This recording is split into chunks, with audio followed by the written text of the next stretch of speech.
Hello, hello. Welcome to Vampire the Masquerade Burn It Down, the beginning of our second arc titled Idle Hands. Now, before we get started, I wanted to make a quick announcement. Simulacra Studios Twitch channel is going to have, Simulacra TV Twitch channel is going to have our second campaign starting tomorrow at 8 p.m., which is Wrath and Glory, Imperial Truth. It's being run by Mr. Matthew Malice, who was our lovely sheriff on this campaign. He's got a table of people from around the world, actually, and he is ready to go. And that's going to be a super fun Warhammer 40k max, fake fascism fun. So if you're into Wrath and Glory, if you're into Warhammer 40k, please check it out. I know I'll be watching. I think it'll be a fun game to watch. But Vampire. So we'll go ahead and bring in everybody. Hey, everybody. Hey, I'm everybody. You are, indeed. Every person, everywhere, inside you. You're every woman. It's all in you. Oh, Lord. Anyway, so, No. how's everybody doing? Groovy. Pretty good.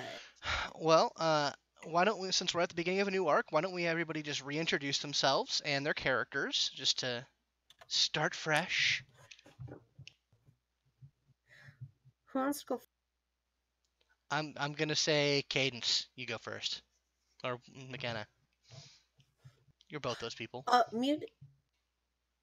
Oh shit, she's muted. Sorry, I accidentally hit the mute button on my headphones. Hi everyone, I'm McKenna. I play Cadence, the little gangrel you can match. Fantastic. All right, James. I am James Davey. I play Alex Mars, the Malkavian musician. Awesome. Mo. Hi, I'm Willow. I'm Mo, and I'm playing Willow Walsh. I'm a successful businesswoman, and also pretty sad. Awesome.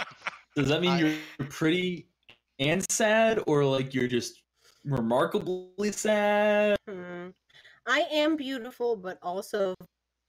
And that's basically Vampire in a nutshell, right? Oh, yeah. But Most definitely. Anyway, Dylan. I'm Dylan. I play Madison Faircloth, the friendly neighborhood wannabe rebel Ventrue that's actually totally down. Surprisingly, Okay. half of it. All right, you broke up there for a little bit, but that's fine. Not your grandpappy's Ventrue. There we go. All right, so like I've mentioned before, this arc is going to be pretty primarily player-driven. However, there are a few items of unfinished business that I'd like to quickly take care of. So the scene that we kind of ended off last game was, let's say, morally ambiguous. So I'm going to say that if you feel that your character would have gained a stain for their actions or involvement in that scene, then they would. If you don't feel that they would gain a stain for being involved in that, then you're fine. I'm going to leave it up to you as to where you feel that, how you feel that situation affected you morally. So does anyone feel like that situation would be enough to put a stain on their humanity? Totally. Yeah. It was traumatic. Okay, so what about Alex? Does Alex feel that way? Yeah. Yeah. I mean, I had to sit in there and pretend that I was not Okay, then. disgusted by it all. Fantastic. Well, I will go ahead and say that that means everyone would come away with a stain. So I would like to go ahead and resolve that humanity roll, which I'm looking up the rules for now. Basically, what it amounts to is you roll a number of dice. You start with 10, and then you mark off a stain, and then your active humanity rating, basically the difference between those. So if you have a humanity of 7 and you have a stain, then you're going to be rolling 2 dice, I believe. And I believe you have to get at least one success. Yes, remorse. 1, 5, Yeah, 6, 7. if the so basically, yeah, you have to roll the difference between your current humanity rating and your number of stains. You know, you know, humanity going from one up and stains going from 10 down. And Okay. you basically, So if this is our first stain, yeah, then we'd be rolling 2. yeah, if you only have one stain, We which s- Hmm? if I started with 6 humanity, Okay. so I would roll you would roll 3 dice if you started with 6. 3.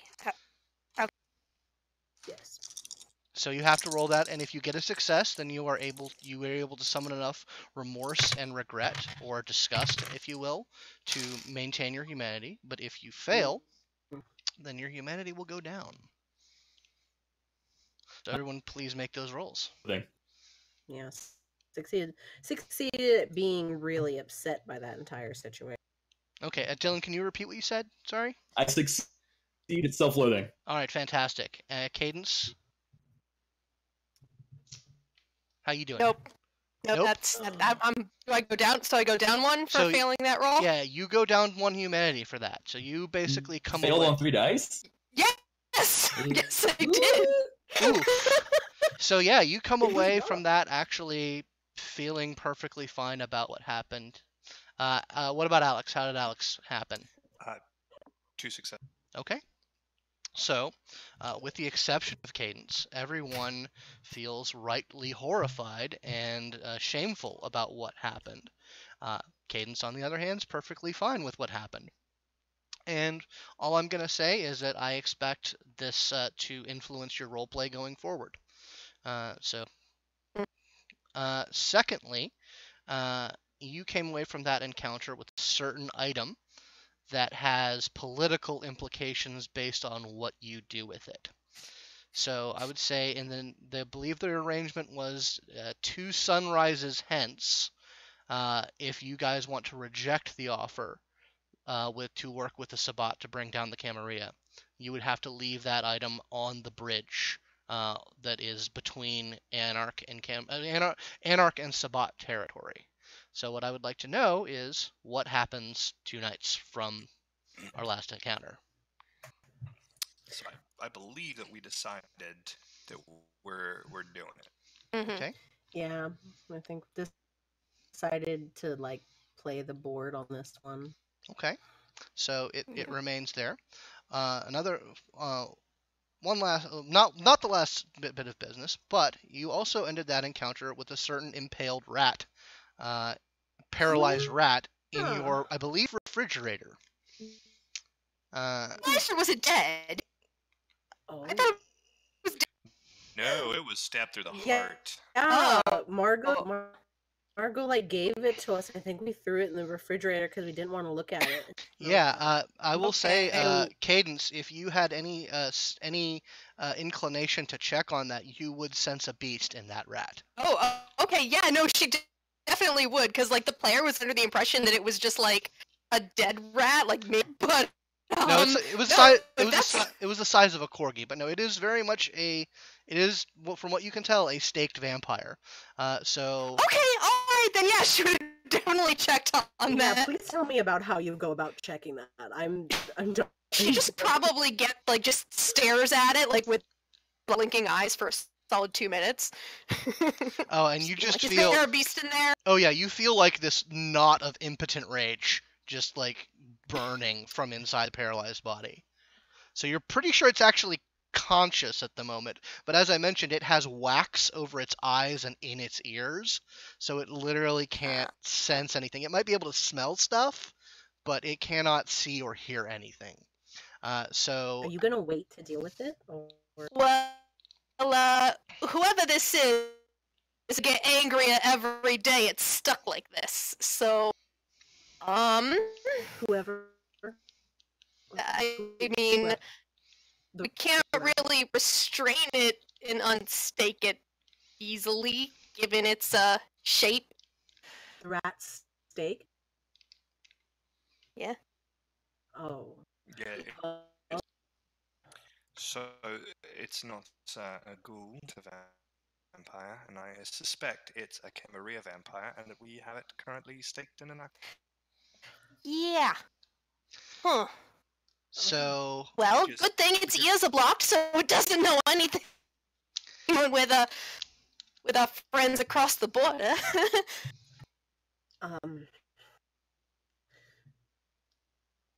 Well, are we gonna, unstake it? We probably should. I mean, he was Do we sneaking. want to save this for another day? That, Like like that I was a said, it's only lot. gonna get angry the longer it stays like this. I mean, you guys know that eventually it'll just fall into torpor.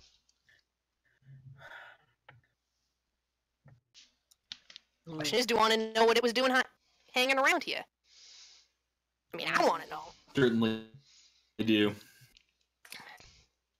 All right, I'm gonna put a Everything is pin. like a I'm gonna thread. put a pin in that because there's one area of business that I'd like to conclude. So, as per your discussions with the Archbishop, he let you know that during the week of the Festival de Destino, that they were planning on basically rousing a bunch of Thin Bloods and corralling them north. First of all, to get them out of their territory, as well as to provide cover for their infiltrators who are going to be coming through your domain to get into Camarilla territory. So what I want to know is, what I want you to think about is, what is your general strategy for dealing with these Thin Bloods? Because they're going to be coming into your territory and presumably other people's territory as well. So, personally, I would like to retain as many of them as possible and win them by bringing them under our protection, basically. That sounds like a fine idea. There's no reason they can't be useful. True. So, Because otherwise, someone else is going to do the same thing. Yeah, and if there's a lot of them, we want to make sure. Well, I mean, also, they, let's be clear, are living beings that deserve to have a chance. And if they're just thrown directly into the grist mill that is the Camarilla war machine, they're just... They're going to be killed without any sort of chance at redemption. well, you guys do know that it is official Camarilla policy that Thin Bloods are not even eligible for Camarilla membership. They won't even consider them. Practically cative. Well, they're worse than Cative, actually. But so your general strategy is to essentially to recruit and house the Thin Bloods that you encounter. Depending on how many we can actually feasibly do so for, based on the size of our... Okay, noted. Your domain And is. I've got 5 fat dots of influence. Pull the strings and get that Sure. before they even start. So I will say that over the course of the week, you guys encounter about a dozen kindred coming across your border. Good lord. Yeah, I mean, there's a lot of Thin Bloods, and you're presuming that there's probably similar numbers coming into other people's domains. However, I will say that I believe probably it's most likely that Cadence will be doing the majority of the patrolling. I will say that there is an incident where you are essentially patrolling that line, where you sort of sense a very potent beast in the area, and you have a brief encounter with 2 kindred who do not seem to be the same ilk as the Thin Bloods that you're running into. It's a pair of them in a convertible. One of them is a very young man who has a shaved head with lots of tattoos, like safety pins going up his ear as piercings. And the other is a very tall man, very androgynous figure of also indeterminate race, that's dressed in a very sharp suit. And they just sort of, when you pass by them, one of them just sort of turns and you lock eyes with them. and you're fairly certain you have a good idea of who these people are. Those are the agents. Yeah, as soon as she takes note of them, she's going, and they have driven on by. Mhm. She call Madison and tell him, and as detailed a description as she can give, she's going to give. If others are there and he could put her on speakerphone, that's even better, so she doesn't have to say it 3 times. Okay, but you I'll don't do that. you don't interfere with them in any way. No. Okay. She noted. might like scowl at them, but she's not made a deal. They're going to let these people pass, so she lets them. The man blows you a kiss, and the woman just completely steel-faced ignores you. But anyway, so I will say that if you guys like I say, you run into about 10 thin-bloodeds that you figure are coming through, and your domain, you put a lot of work into it, and you guys have a lot of personal sway in the area. You think that you can probably manage this number Mhm. as long as they fall into line, and they accept your advice as far as feeding restrictions, like how to go Mhm. about themselves. And I will say that this group has enough like influence and charisma and wherewithal to sort of get them in line, at least temporarily speaking. And the final bit that I want to go over is just a note that we'll probably be, over the course of this game, getting to around now times. So, March 20th. Which means that in 10 in-game days, your period of obligation to the Baron ends. Meaning that you don't have to hold this as a domain. You can go try and find another domain, and you're no longer beholden to come to his call and respond to his request for service to the movement. With any And to be clear, he hasn't used that, No, right? Like he really hasn't. Funny you should mention that, actually. Oh god damn! You basically get a brief message through proper channels, basically saying that he wants you guys to address this thin-blooded situation. It's kind of stuff that you're already doing, but he's putting you guys on point for it. Now, when he says the situation, he means not just inside of our domain. Yeah. When you push back for clarification, he says. He basically says that what he's going to be doing is he wants, obviously in your domain, you guys to keep a lock on it, but he's going to be referring other gangs around the border to you for logistical support. I mean, that's actually pretty tame. We can do that. Yeah. Yeah, so depending on how much effort you put into this, you get a pretty good idea of about the 50 or so thin bloods that get pushed up into Anarch and Camarilla territory. And you kind of know where they are, and you know who's working with them. Yeah, there's a lot of thin bloods. Yeah, there are. That census. Yeah, so you're able to, and that takes up a lot. Who is anyone going to try and take point on that, or is it a collective effort? Well, Madison had influence and sort of that because advantages and stuff you bought were like you have like a charity house and stuff like that. I've got a lore sheet that helps me with domain building as well. Yeah. So I'm so very, very good at it. It'd be good for you to so that I will say that if you're going to take point on that, Madison, that's going to tie up some of your available resources and abilities for sort of this immediate future. You won't be completely taken out of the picture in terms of your influences and abilities, but there's going to be a sort of a tax on your resources for dealing with that situation. That's life.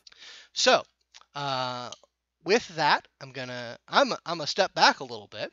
Now the business are taken care of, and I want to know what you guys want to do, because you guys have some free time, some free reign over your domain and the cities, and I believe you have a number of goals and leads that you might want to be following up on. Well, I really want to see what's up with that rat. Yeah, back to the rat. Yeah, back to the rat. Back to the rat! Because that rat is not getting off the hook that easy. Okay, so how do you guys want to deal with Mr. Rattykins? Not by calling him that. I mean, is this the sort of situation where we're definitely gonna have like a chair and like available? Yeah, but it's going to be a little bit difficult to start. When you restrain a rat, that rat is not going to be restrained the same way when it changes and is capable of speech. So I actually think we should not restrain the because of what Cadence just pointed out, the whole rat-human chasm that's in play. Additionally, it will make it much easier to convince them than me. So the question I want to get resolved right now is, how many days do you wait to deal with this? Probably, like, if not that night, the night after. I prefer to do it immediately. Okay. As immediately as possible.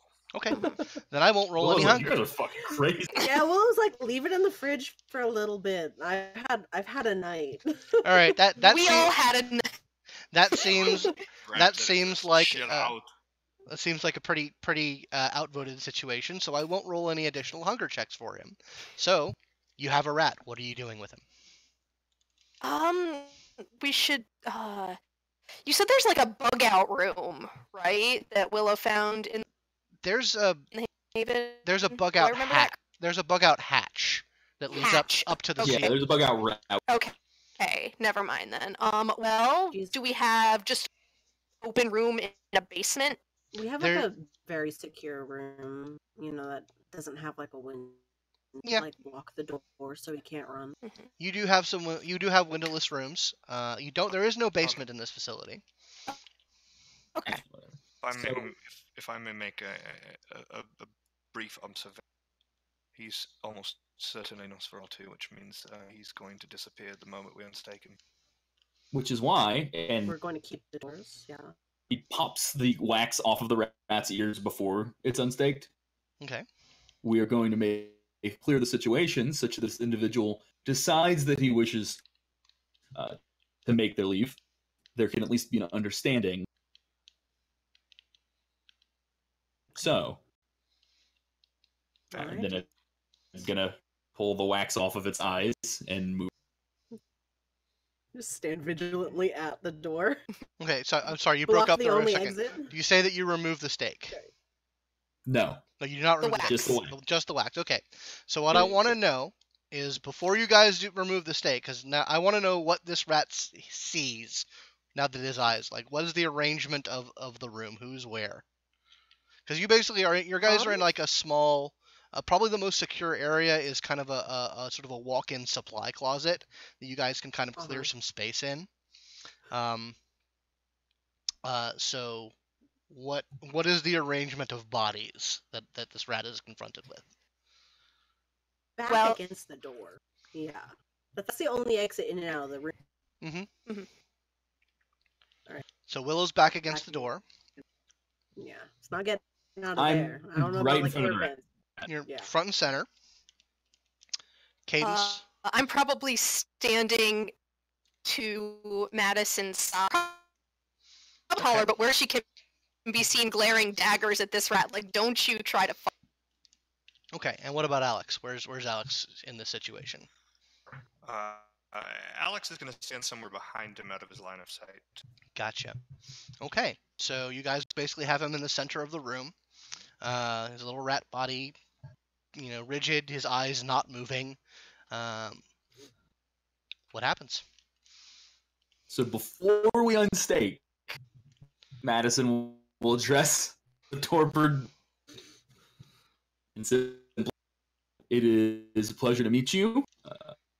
My name is Madison of the Anarchic Movement. You are here within our domain. We are not your enemy. I cannot say for certain whether we are your friend yet, but if it could be made so, then it would be a minimum.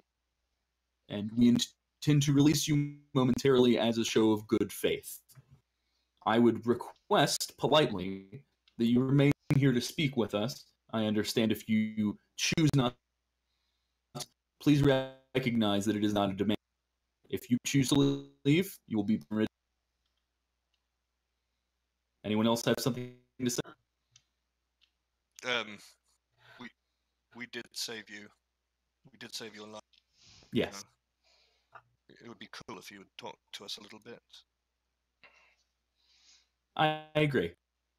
Cadence, if you would. Sure. Takes the steak and she rips it out. Okay, so you, like I said, this thing is like not like traditionally impaled through the chest. It's kind of spitted. So there's Kebab. Yeah, it's kind of kebab. So you kind of have to get a good grip and wrench it out. There's this terrible like bloodless hole that nonetheless is sort of dripping with ichor. And within moments, the rat starts to kick and then almost instantaneously unfolds into the image of a small, stocky man.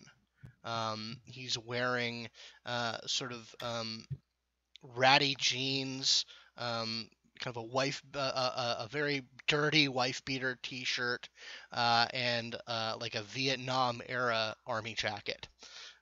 He just has like wild hair, sort of red glowing eyes, and just sort of this very uneven, almost rat-like grill of his teeth, and he just starts like he just kind of spazzes out for a bit, like he kind of like jumps up in place and is shaking himself out, like pulling at his hair a bit, and just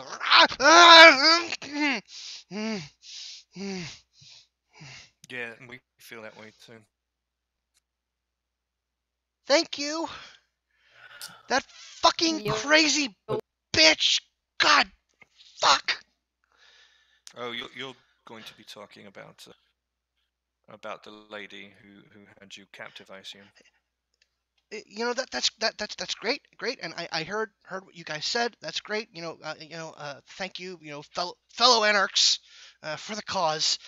Sweet fucking Jesus. Can I get something to eat before we do this? Because it's been a bit. What's your preference? You know what? I'm not gonna tax you guys too much. If you can get me a couple of dogs, I'd be real happy. Seems feasible. Just take the fucking edge off, man. See what I can scrounge up. Yeah. If you just want to make me a let's see here. Character sheets. Yeah, make me a wit survival roll. I'm sure there are more than plenty strays in this part of town. And this is the same night, so my hunger's still sated, so no hunger dice on this. Hunger 0, baby. Hunger 0, that's 3. 3 successes. Okay. Yeah. So you don't have any particular affinity with animals other than just general knowledge of them. So it's real hard for you to like sidle up to some dogs, but you can like ambush some. Like you find a couple about a block away, tearing at a half-eaten chicken out of a trash can, and like you can just sort of sneak up on them and kind of thwack them real hard, and addle them and just sort of drag them back. It takes about maybe 10 minutes to get this accomplished. But these are real ratty street dogs. That's fine. He said he wasn't picky. So yeah, she brings him in. Yeah, so he's just like, it's very clear that he's too frazzled to really have a conversation during this 10 minutes. He's like, I'm sorry. I need something. So about 10 minutes later, Cadence comes in.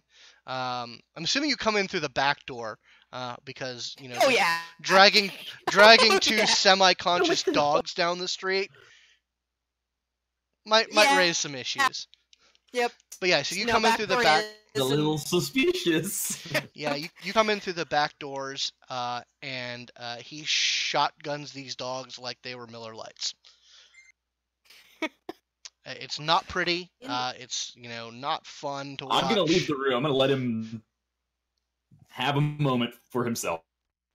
He does. Does anybody stay and watch? In the moment, I'm gonna stay in the room. She's not taking her eyes off this guy. I'm bringing my beanbag chair, the living room, in here. I was Because I feel like I'm gonna want to sit. I was going to suggest that meal we can meet outside the closet. It's a little cramped in there. Okay. So all right. So, Cadence, you stay in, and watch him just go to town on these dogs. After about 5 minutes, he finishes. It's not clean. He's not a clean eater. But he comes out with Cadence, with dog blood on his mouth, a little hair on the side of his mouth, on a corner of his mouth. He just ambles over to the beanbag, and pops squat. He's like, "Oh, thank you guys. You guys are fucking." Well, I won't say lifesavers because womp womp. But oh, jeez, that was an experience I could have done without. Yeah. I like grab a bunch of paper towels from the kit because our living room is attached to our kitchenette. I grab a bunch of paper towels down in my chair, the bitch, and I grab some paper towels and as I go to get another chair, I throw them in his lap while I go sit. Yeah, he applies them and cleans himself off, and he doesn't he makes no bones about it. He just gets mostly clean. So, mind answering some question for us, there, friend? Yeah, but I gotta say, I'd prefer to be, back on my side of town before the sun gets up. I'm not super interested in staying with you guys over the day. Fair enough. Yeah, I got a couple minutes. We can talk. What's Oh, yeah, that too. Sorry, what? your name? Oh, my name. Yeah, man. I'm Cleveland. Yeah. Scott, have I heard of an anarch named Cleveland? Ooh. Give me a wits politics roll. In my rather comprehensive knowledge of the domain. Oh,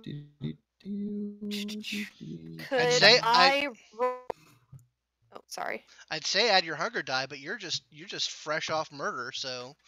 I feel great. Yeah. Actually, you don't. 3 successes. Okay. Oh, sorry. 4 successes, because 2 tens counts as 3. 2 towns counts as 4. Okay, so I actually have 5 successes. Yeah, you actually know who this guy is. He is a member of the Baron's Coterie. Oh, shit. That makes sense. Oh, I think I actually have heard of you. All good, of course. Well, try and keep my nose clean. Probably long. Yeah, of course. All I would have to ask is how exactly you found yourself indisposed in the manner you were indisposed within our domain. Well, I suppose it's not a huge secret, but the Baron, wants me to keep an eye on things down by the border. See. It's part of my routine, as it were, and I don't know who that bitch was, but she's way better than me. I'm honestly really surprised that she didn't fucking eat me like Goofy and Pluto over there. sometimes we get lucky.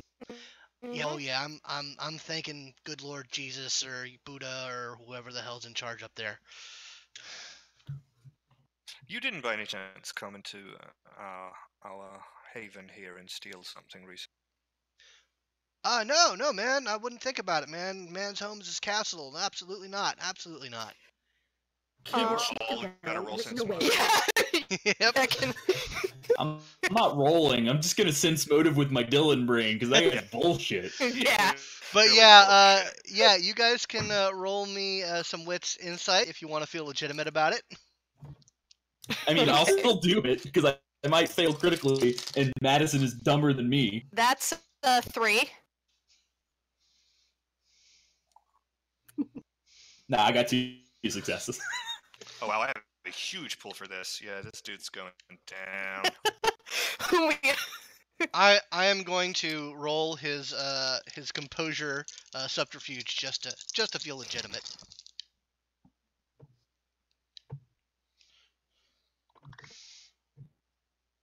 All right, so Cadence, you got 3 successes. You got 2, Dylan. What about Willow? Willow didn't roll because she's not buying anything anyone is selling. Can't be convinced one way or Okay. so she's just standing there still upset about this entire night, just like... Okay. What about Alex? How'd Just you do? having a moment. I got 3 successes. Okay. Yeah, Dylan, it's not that you're like snowed over by this guy, but you think he might just be awkward. Cadence and Alex, this guy's lying through his fucking teeth. Okay. All right. She is going to walk over and get right in his face, and she's going to say, "Listen, dude, we just pulled a stake out of your ass, and we kind of got you at a disadvantage right now, so if I would appreciate it if you actually told us what you were doing, because you and I both know that's a crock of shit." Okay. Go ahead and give me a charisma intimidation roll, please. Alrighty. Come on, yeah. That's 5 dice. And just give me 1 second to double check something, because I have a lore sheet that lets me, I think it lets me re-roll intimidation checks on kindred who outrank me, but I'm not what the specifics of that are. I would say this would count. He's a Okay. member of the Baron's coterie. It should be assumed that he has some sort of official position amongst the movement. Yeah. Right. I'm just not sure how it would apply. Lore sheet Oh yeah, real that's right. quick. Oh. Alright, so let's see what I got here.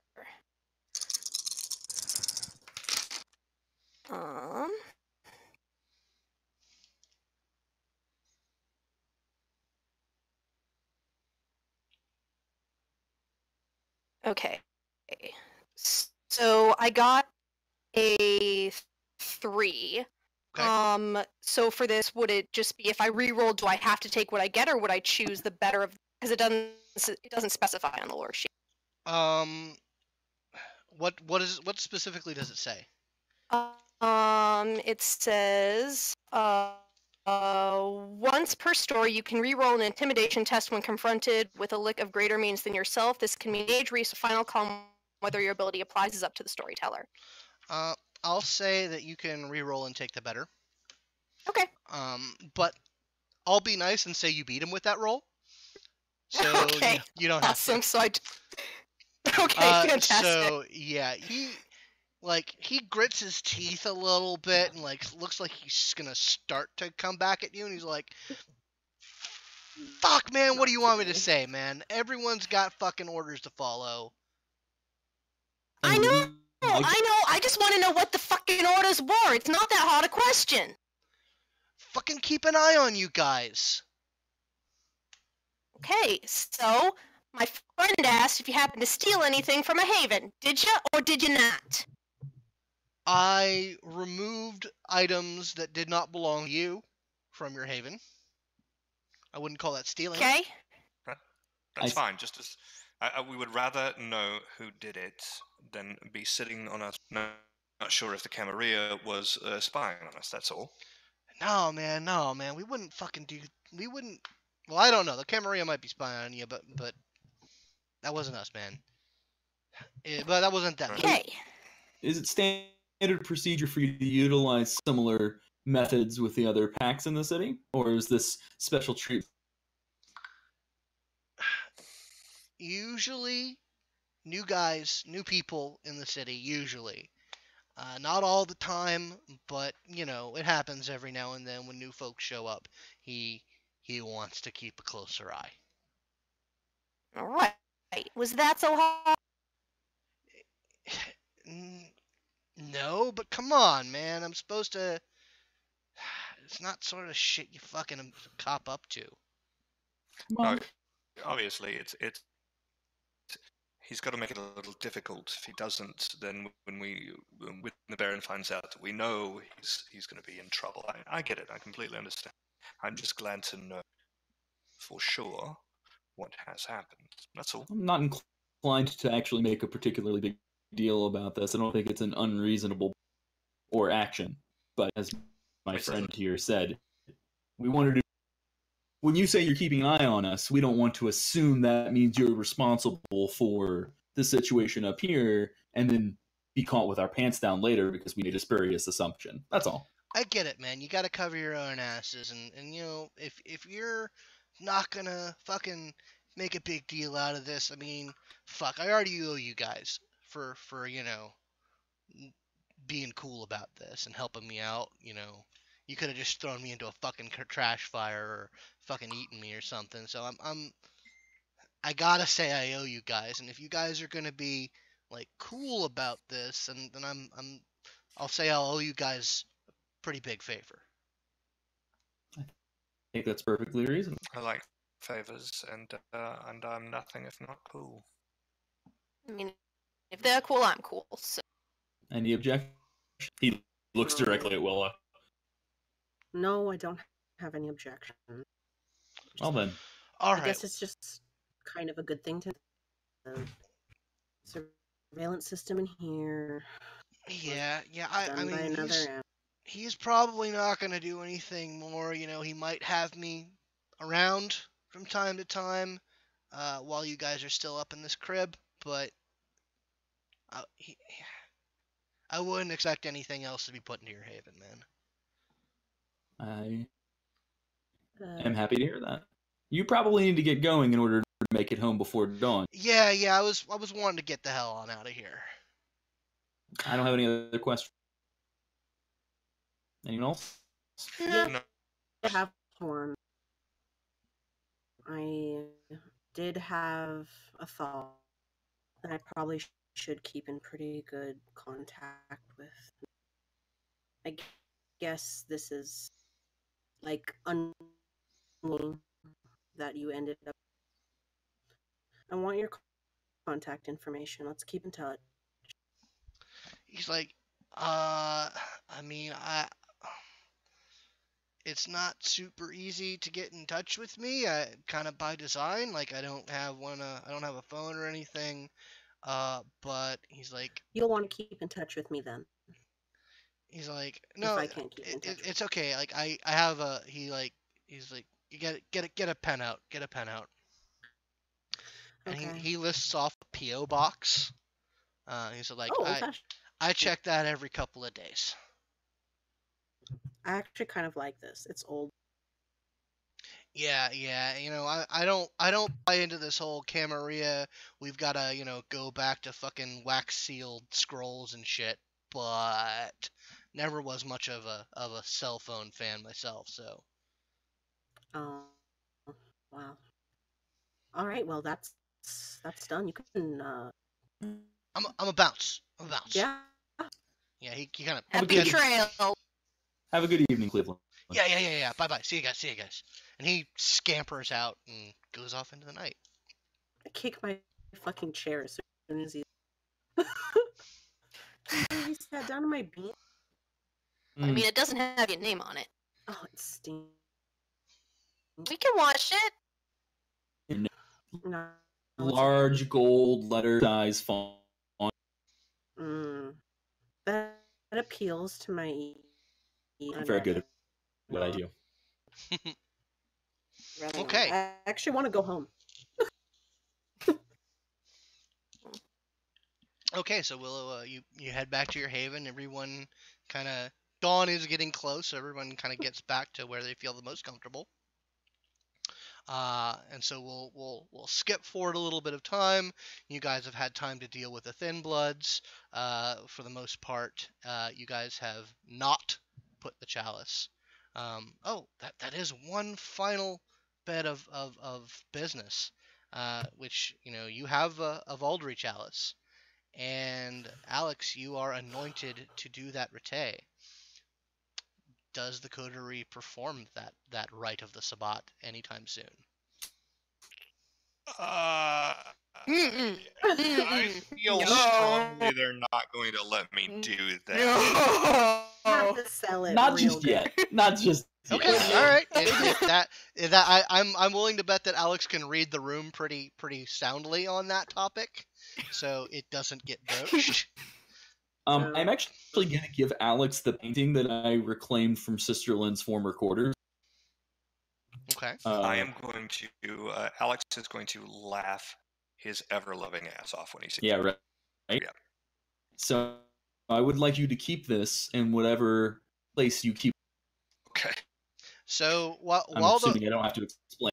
While Nah. the Yeah. painting might be hilarious, I will say that Alex does recognize the iconography as not so much. It's not Sabbat per se, but it does have. You've seen similar iconography and symbols when you've had encounters with like Nodists among the Sabbat.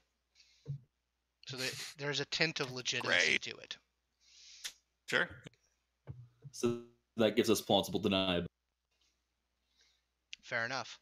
Okay, so like I said, you guys fast forward a little bit. You guys deal with the Thin Bloods for the week of Festival del Destino, and you guys are. I'm assuming you guys take care of some business in about the intervening weeks, and you all guys eventually sort of come back to the Haven one night. We'll go ahead and say it's the night of March the 20th, and are able to sort of have a powwow about what your next steps are.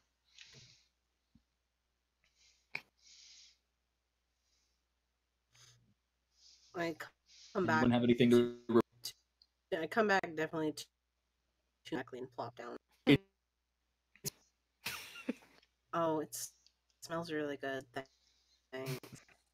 Wow, that was a really kind gesture. Yep. Well, Well, then I'll just start if nobody else. yeah. I've acquired temporary lodging and reached a tentative arrangement with the 10 new of our domain. Right. And If anybody would like to meet them face to face, I can arrange for a bit of a meet and greet between the three of you and them. But for now, I'm acting as the liaison with them. If there's no issue with that. that's fine. You do that. You're good at that. You can do that. Beyond that, I don't really have much else to report. Scott, can I say that using my surveillance resources, I have been looking into who the hell has been feeding those ghouls other than us? Because now I know what part of town they're, and through that I can to do more research. Can I say that from the time? Let me give me a second. Let me look up some stuff.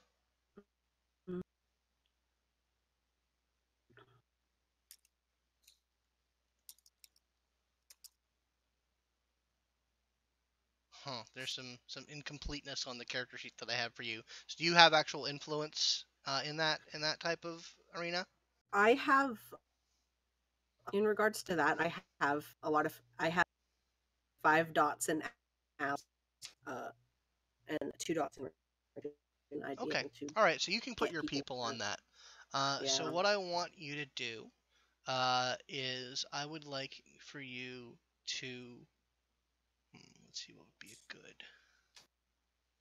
roll for this. Go ahead and give me a charisma plus leadership roll, and add your dots and allies to it. Sick, nasty. Nice. Because you are directing your people to do this sort of thing. Alright, and then let me look at my hunger. Taking it down. So I'm at... Yeah, actually, before we do this, I want everyone to give Yes. me, let's say, 2 rouse checks Okay. for the intervening time. You say everyone give you 2 Yeah, rouse everyone checks? please give me 2 rouse checks. But I don't want them. Success. Half and half, so I'm back up to 1 hunger. Mm-hmm. Yeah, I'm about... Same. Okay. And let me... Alright, so let me add that Character extra sheet. Come dice. back to me. Well, it's not an extra die. It's a it replaces a die.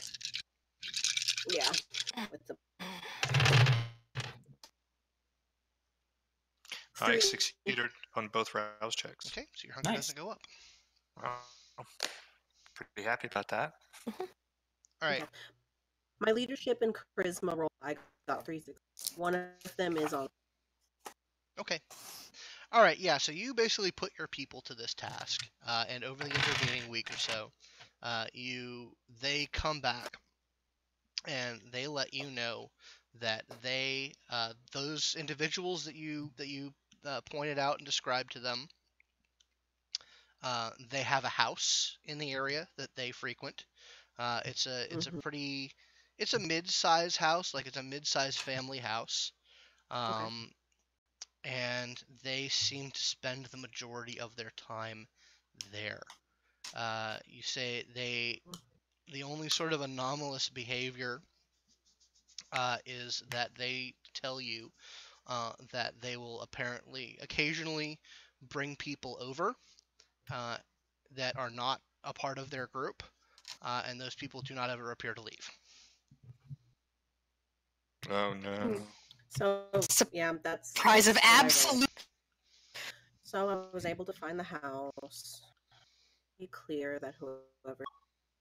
Feeding our ghouls is in that house. So, I was probably going to take someone... Do you guys want to volunteer? I'll go. I intended to really take Madison. Madison's a... And I imagine we... All right. I mean, Cadence, you could wait in the car. Personally, I think we should all go. Yeah, I'm fine with it. It doesn't matter to me. Yeah, well, we can make a expedition of that. Whose territory is it formally? Yeah. Formally, it's not anyone's territory, but it is very Good. it is very close to a group called the Red Trap, which I believe you discovered last time. Yeah. Before we can expand our territory? It's 10 more days before 10 more we are days allowed to until you declare can- our own territory? Yeah, until you can seize your own territory. Yeah.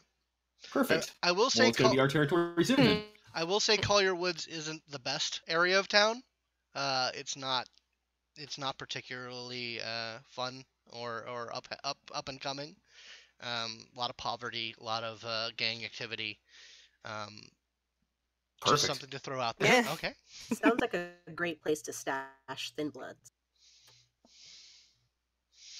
All right, so you guys head on over there. Yep. Unless Okay, anyone else wanted to talk stuff they found out over break. Just headed out. Yeah. No. Know what Cadence and Alex have been up to. What have Yeah. you guys been? I learned a new trick. Yeah. New trick. Yeah. No, I didn't. No, I taught myself. Thank you very much. She taught me a new trick. Mostly I just write songs. But yeah, So business as usual for. All right then. Yeah. Okay, so how are you guys getting over to that area of town? We're gonna take my car. We're gonna Uber. We could take my car. Just move the stuff in the back seat. As long as you're all right taking your car into what could potentially become a dangerous situation. It's okay. I have really good insurance or anything. They just bought me a new car. Nice. Very smart. Okay. So, yeah, you guys drive over to the west side of town. Willow obviously has the address of the place. It's down a residential street on a cul-de-sac. It's actually right on the edge of 285. Like there's like a retaining wall, and like you can hear the cars go around 285. So it's really on the edge of the Atlanta domain proper. It's kind of a ramshackle rundown house. It's 2 stories. It's got a sort of a detached, not a garage, but like a covered area for where there are 2 cars in it. And your people have told you there's 3 entrances on the main floor. There's one in the front, one in the back, and one to the side. A number of possible window entrances, but they all seem to be covered from the inside. And they think that probably anywhere from about 5 to 8 people live there. There's some coming and going of people, but they think about 5 to 8 people actually call this place their home. Okay. I definitely relay all that on like the drive over. And then when I park a little away from the house and just park it and like look in the rear view mirror. Going to go through the front door. Here's what you guys go through the front door, or you and Madison go through the front door, and then I can case back entrances, and Alex, you can do whatever you want to do. Right. Yeah, sure. Okay.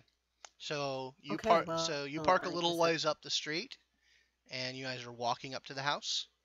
Just to calibrate, our intention here is just to figure out exactly what's going on. I mean, I definitely intend to ask about this whole shared ghouls situation and how fucking bonk. Yeah. Yeah. Are we gonna go aggressive? Are we gonna go hard with it? I figured I was gonna kind of leave it up to you. We'll see how they respond and play it by ear. Okay. Okay, so you guys walk up to the house. Cadence, you're going around the back. Is that right? Yes. Yes, Right. And actually I'm going to make use of that fancy new shape changer power, and I'm going to turn myself into a dog beforehand so that, people doesn't hang around back. It's just a stray dog. Okay, I am willing to bet that power takes a rouse check, so go ahead and do that for me. Oh, yes, it does. yes, it does. You'll be. And that's a success, so Okay. I'm still at 1. Yeah, you're able to keep your beast in check, and you slip into a canine form. He is the mangiest, scrappiest looking junkyard dog one can imagine. Fantastic. So yeah, you head around the back. Yeah, I won't make you roll any stealth or anything because dogs are dogs. But so Cadence and Willow, you guys are coming up to the front.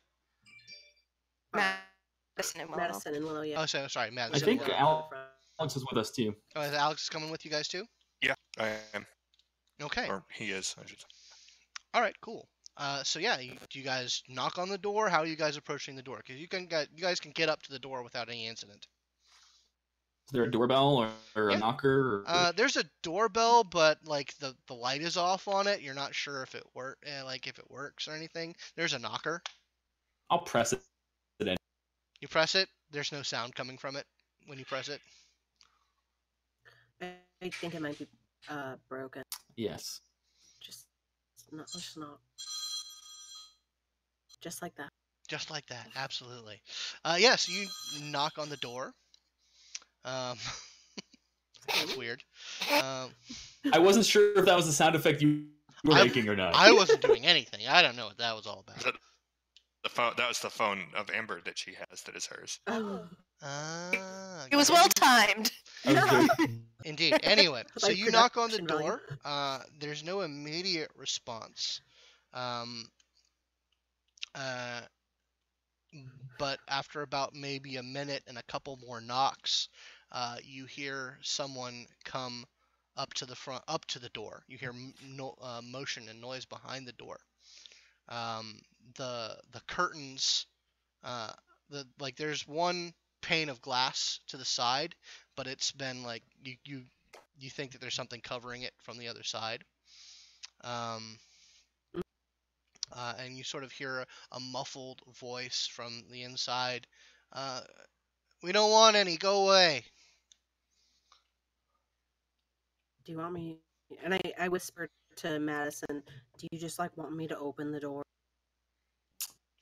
He'll hold up a finger with kind of like a "let me try something first" sort of look. Okay. And he'll say, "We're with the Congregation of the Blessed Knight." Mm-hmm. Is that's their name? Yeah. I think it was. We're with the Congregation of the Blessed Knight, and we wanted to check on a couple of members. Yeah, we don't belong to that place anymore. We're Mormons now. I Please look go over away. Madison once more. Do you? He'll not. Can I? All right. See, and so now I'm thinking whether or not just because clearly this is not a great part of town. You have this door. Can I intimidation kick this door in? Police kick this door in? Yeah, you can give me a, let's see, what would be a good, you can give me a strength athletics check to try and kick this door open. Okay. That is not what I thought. I mean, This is going a whole different way. that's why I was asking what kind of door. No, I think it's awesome. Yeah. I love it. Madison's just like, I thought that was going to be a lockpick thing. It looks like a pretty heavy wooden door, is Okay. what it looks like from the outside. Before we get to that, Cadence. Okay, so you said it was athletics and Athletics strength? and strength, yes. All right. So anyway, before we get to that, Cadence. Uh-oh.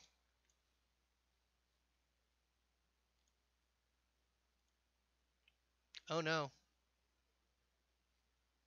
Something terrible has happened. Sorry guys, we will try and resolve this in a bit.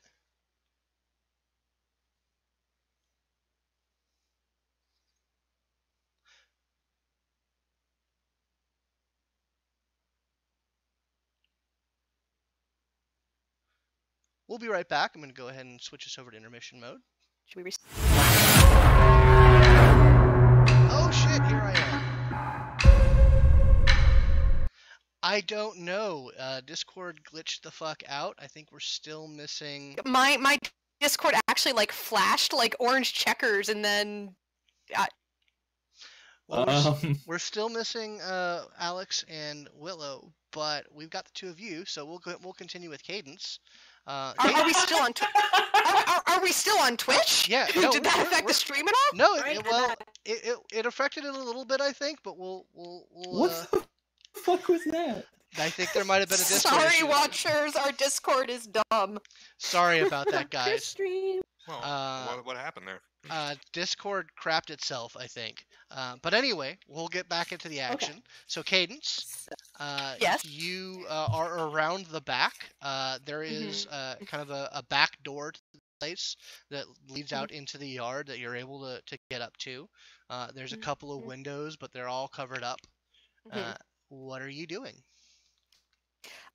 So you said that there was a back entrance and then an entrance on the... Yeah, there's a back entrance to the side that sort of leads into that garage area. Okay, all right. So is there a way for her to have eyes on both? If she says, kitty corner to the house? Yeah, you can. You can, if you just want to keep eyes on them, you can basically... Yeah, I want to keep eyes on them, and if anyone exits either of those doors, then she's going to follow them. Okay, yeah, you are able to keep eyes on both of them by, getting into the corner of the yard. Yeah. All right, Willow, how many successes did you get on that strength athletics roll? I got 3 successes. 2 of them are on hunger dice. Does that affect anything? Were either of those 10s? Yeah. Was there another 10 on a normal die, or? No. Okay, then we're fine. So yeah, you actually These days. you rouse up and lay a kick into the door. You don't open it, but it does splinter a little bit. And it is at that point that a gunshot rings out from inside the house, coming into the door, through the door, at you. So give me a moment here. Yeah, I guess it is kind of a get shot with a shotgun. I mean, like, yeah, I don't disagree Their with choice. their... Yeah. Oh.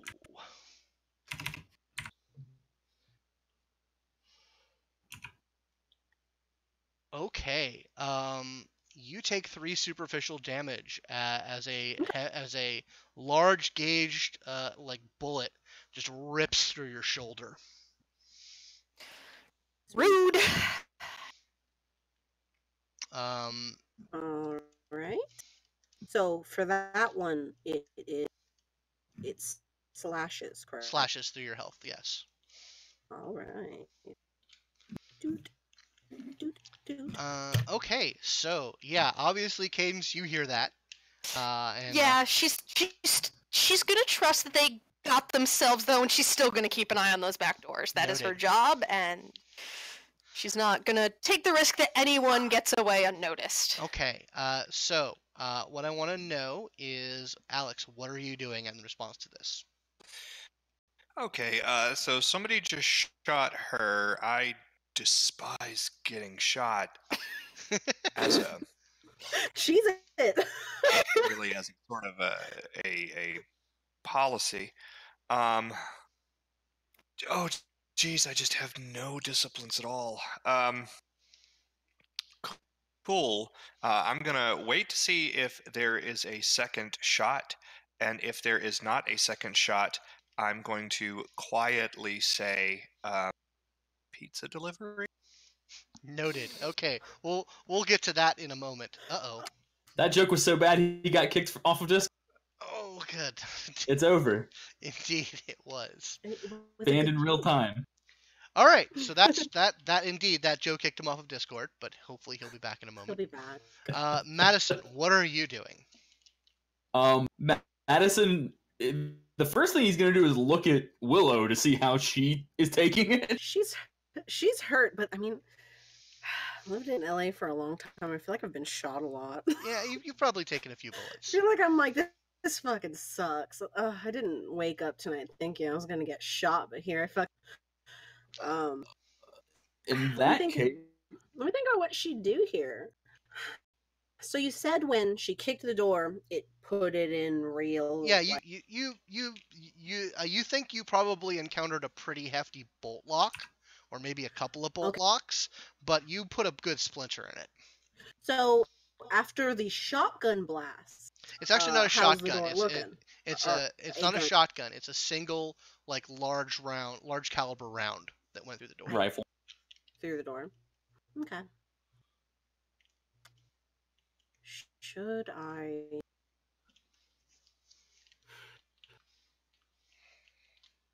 I don't know. Well, I mean, you also mentioned that it's a really bad part of town, like the type, like bad where gunshots don't get the police called, like that type of bad. Yeah, it's pretty much that type of bad. Mm. Uh-oh, now Cadence is gone. Oh, I apologize. Apparently we're not having a good night for Discord. It's spreading. I just crashed mega hard too, so I keep...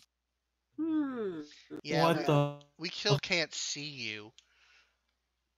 We gotta find a better solution. Cadence is just fucking gone. Yeah, I'm working that issue. You guys just keep rolling without me while I try to figure out what I'm doing. We'll keep this in audio only mode for a moment. But anyway, so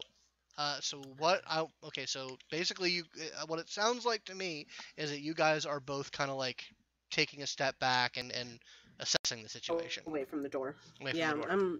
Yeah, pulled away from the door, like I'm next to it, but I'm not in front of it anymore. Okay. I sort of give a glance over to Madison, like, do you just want to finish it? Just want to finish the door? So while you guys are talking, you guys hear a different voice from the inside, and it's it's a familiar voice because it's not one that's like obfuscating its intentions or anything. Welcome back, Madison. Take Cadence. But it's Sorry, my Wi-Fi just totally bit the dust. It's a bad night for it. But anyway, so you guys hear a familiar voice. It's the voice of the young African American gentleman who you guys have mostly talked to, and he says, "Fuck off! We don't want anything to do with you guys anymore." Was this the one that at one point I definitely used presence on? Probably. Yeah, I believe it is.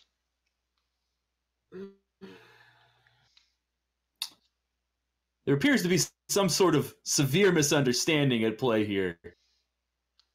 He's like, "You're about to have an even bigger misunderstanding if you don't get off of our, get away from our house." And you guys hear the audible click of a shotgun. It's definitely a shotgun.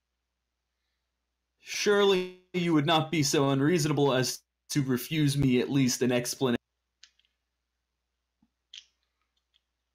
Go ahead and give me a charisma persuasion roll, please. Yeet. I am patently okay at this. I'm much better at manipulation. I keep getting in trouble. 2 successes. 2 successes. He's like, there's a pause. He's like, "You have a minute." Well, I really want to know your perspective more so than to offer my own. He's like, damn it. Sorry, things crashed she's again. In the back. Yeah. She's in the back. Oh, she indeed is. It fucks with our overlay. Ugh. Anyway, he says,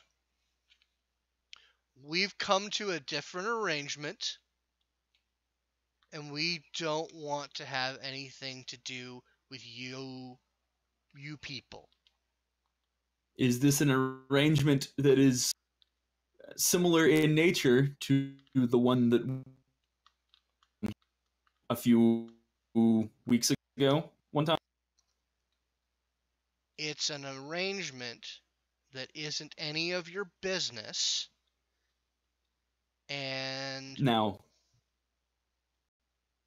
if you're going to try and make it your business, then we're going to go back to what we were just doing. All we would like is to have a discussion with the individuals with whom you have made this arrangement to ensure that everything is copacetic. We're not coming here to start trouble. That's the last thing we want. Shit, sorry about the door. Okay, where is everyone right now? So you guys have moved away from the door? Yeah, I'm basically like with my back against the door to the side. Yeah. Yeah, I'm on the porch, like sort of ducked down behind it, something so that I don't get Okay. And I have a variety of disciplines that all don't cost rouse checks to activate, so I'm turning those. Please. Okay, noted. Yeah, so there is a resounding boom from the inside, and a large hole gets blasted out the door. This is last time before we come out and finish this. I mean, and I sort of whisper to Madison, I mean, if they come out, they're easier to disarm. Do you want to look at Al and see how he's taking this? If I can get one of them to focus on me for a second, I can make him stand there like an idiot long enough for you to disarm. Well, there's a huge fucking hole in the door now, just in case that. Well, yeah, but I want them to come out because there's probably other people in there.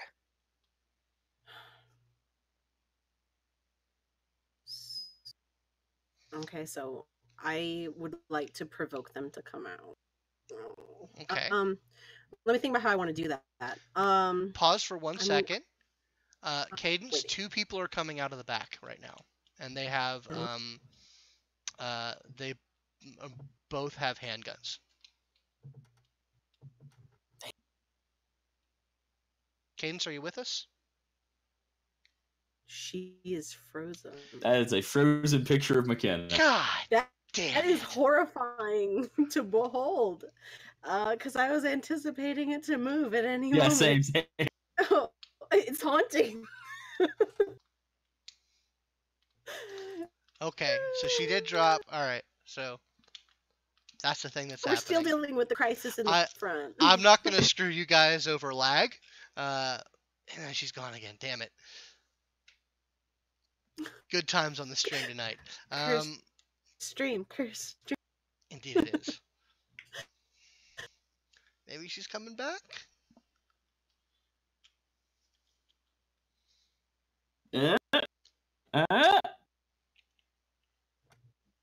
Alright, so anyway. So Willow, what are you trying? Okay, am I back? Yes, you're back. Yay. Oh my god, that was terrible. I am so sorry, guys. So, Alrighty, so 2 people coming out the back. Are they people I recognize? Yeah, you've seen these people before. Alright, are they ghouls? They're some of the ghouls that stopped by? They are not two of the ones that took you guys' blood. Okay. They're just the blood dolls then. Yeah. Okay. She's going to we have a basic description of what Sister Lynn looks like, right? Yeah, she's very short, sort of shoulder-length blonde hair, tan, very sort of wholesome nature. Okay. All right. So she's described as going to a assume good that, girl. Okay. She's going to let the blood dolls go. They're low men on the totem pole. If one of the ghouls leaves, or if she sees Sister Lynn, that's who she wants to go after. Well, the 2 blood dolls are not leaving. They're coming around the side of the house. Okay. Alrighty. Oh no. damn it. Pretty sure we just lost her again. All right, so I'm gonna say that we're gonna pause for a moment. We're gonna go to Early intermission. break. We're gonna take a break. Hopefully, issues will be resolved by the time that happens. So, apologize for the difficulties, watchers. But like I said, we're gonna go to take our break right now, and hopefully things will clear up. So, okay, welcome back, everyone. Hopefully that is our difficulties resolved. Hopefully. But we're going to go ahead and try and get back into it. We might have to end the session early if Discord decides to screw with us some more, in which case we'll definitely research an alternate system of doing this, but we're going to try and muscle ahead. So, like I said, Cadence, 2 blood dolls with handguns are coming out of the back and are heading around the house. So I'd like to know what you're doing about this.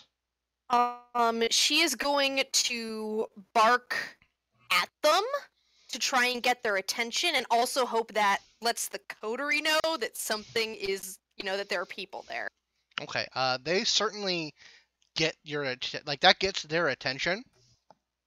And the rest of the coterie does hear a very loud ass barking dog. So unless you're going to take any direct action, we'll shift back to you guys. Do they focus on you, or do they continue their walk around the house? They stop for a second, look at you, and see it's just a dog, and continue to head around the house. All right, then she is going to attack. Okay. So you are you're rushing them basically. Pounce one of them. Okay, you're gonna pounce one of them. All right. Go ahead and give me a Dex plus Brawl. Sorry, yeah. Dex And if a dog is running at them, they're gonna shoot the dog. I don't. No, the grappling specialty would not apply here. Not at the moment. That's a 4. 4. Okay. Yeah. You like one of them gets a shot off. It goes wide. It doesn't hit you, and you crash into one of them and knock one of them to the ground. Okay. Okay. Awesome. So back at the front of the house, you guys have heard a barking dog, a gunshot from around the back of the house, and what are you doing? All right. So there are now 2 holes in the front door. Yes, there's one small hole and one very large hole, sort of center mass in the door. Center mass. All right. So I definitely, this is the first time I'll get to use my celerity in this game. Oh boy. I'm interested in using to just reach in. I mean, it's open, right? Mhm. I could just reach in and unlock the door and open it very quickly. So you're using fast reflexes for that? I don't think it'd be rapid reflexes. I think it would be fleetness. Fleetness? Okay. Well, hold on. Let me. The mastery of celerity. Yeah. Go ahead. Let me just take a look. I also have rapid. Rapid reflexes would help me if I chose to dodge their bullets. Oh, okay. That's something I'll be able to do in the future if they continue to. Oh yeah, shoot me. non-combat dexterity rolls. So yeah, that takes a rouse check to activate. Okay. All right, let's see how hungry I'm getting. Nom. Boy, this is a bad night. All right. Ooh, I'm getting bad. So Okay. I literally want to just, as a blur, because I am standing with my back, and I'm like parallel to the door. I just reach, unlatch the deadbolt, and then kick the rest of the door open. And if it hits them while it opens up, let it. Okay, give me a quick dexterity plus larceny roll. Add your celerity. And your hunger. Well, include your hunger. Oh yeah, most definitely. Maybe this time I'll finally have a bad time. Steal success, because honestly, right now it's a good time. It would be a good time. Thematically appropriate. Yes, so thematically appropriate. All right. Super hungry.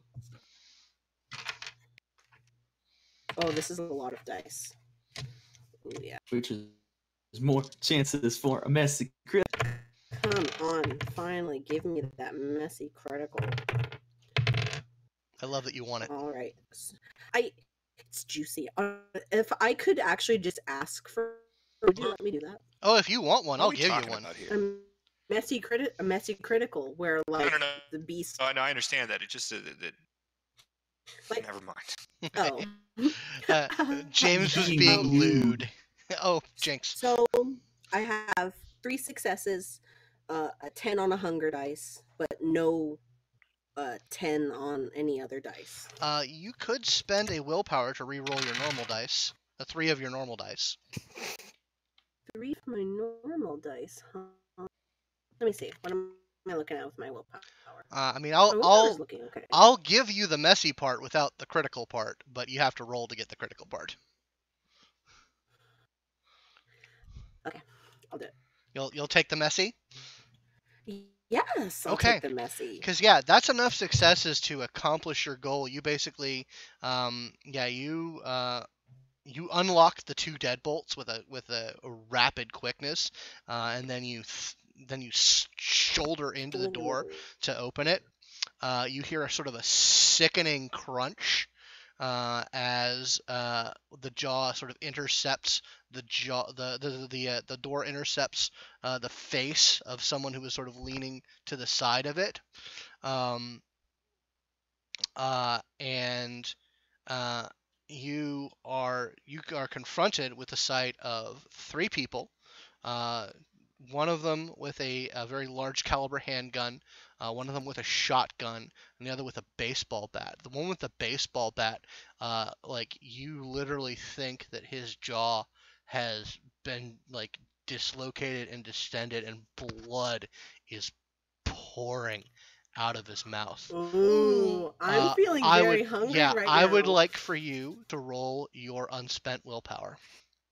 Willow, today's your day to be messy. Unspent willpower. 9 and a 4. Okay. Okay. Yeah. So you what's your hunger? Together. What's your hunger? I'm at 4. Like, you're at 4? Yeah, no, you don't hold it together. Yeah. You Alex and Madison, you see Willow pull this maneuver, and then she is in the room with her hands on this guy, and she's sort of latched onto his face, and is just guzzling blood out of his mouth. Can I, while I'm like eating his face, can I almost like maneuver it so he's almost a shield? You are in frenzy right now. So they can get that. You have frenzied right now. So you are drinking blood right now. I'm having a good time, guys. Sorry. Yeah. I got shot. Things are really rough over here. You're allowed. It's okay. So yeah, you see her go in, and you were able to see this happening. Cadence, back in the backyard. The one that you did not tackle is taking a shot at you. Okay. Are you going to try and disengage and try and get out of the way, or are you just on the guy that you're on? If she notices that the other guy is making a move, she's gonna move over to him, like, jump from one to the other. Okay. All right. Give me a. Maybe one of them will drop their gun if she tackles them hard enough. Give me a dexterity athletics roll to try and basically maneuver.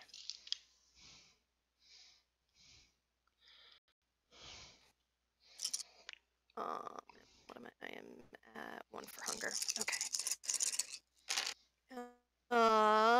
That is a whole lot of nothing. Whole lot of nothing? Whole lot of nothing. 5 dice and a whole lot of nothing. Good God, y'all. So yeah. Can I actually, would this be a situation where I could spend willpower to reroll? You could take superficial willpower damage to reroll your 3 of your normal dice. Okay, I'm gonna do that. Because I really don't feel like getting shot tonight. 3 non-hunger dice, correct? 3 non-hunger dice, that's correct. Alright, that's 2. 2 successes? Okay.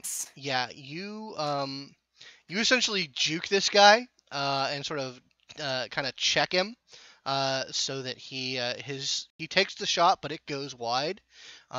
But so now you've got one guy who you've just sort of jostled and checked out of the way, and one guy that you're no longer on top of. Okay. So that's them. Okay. Madison, what are you doing? I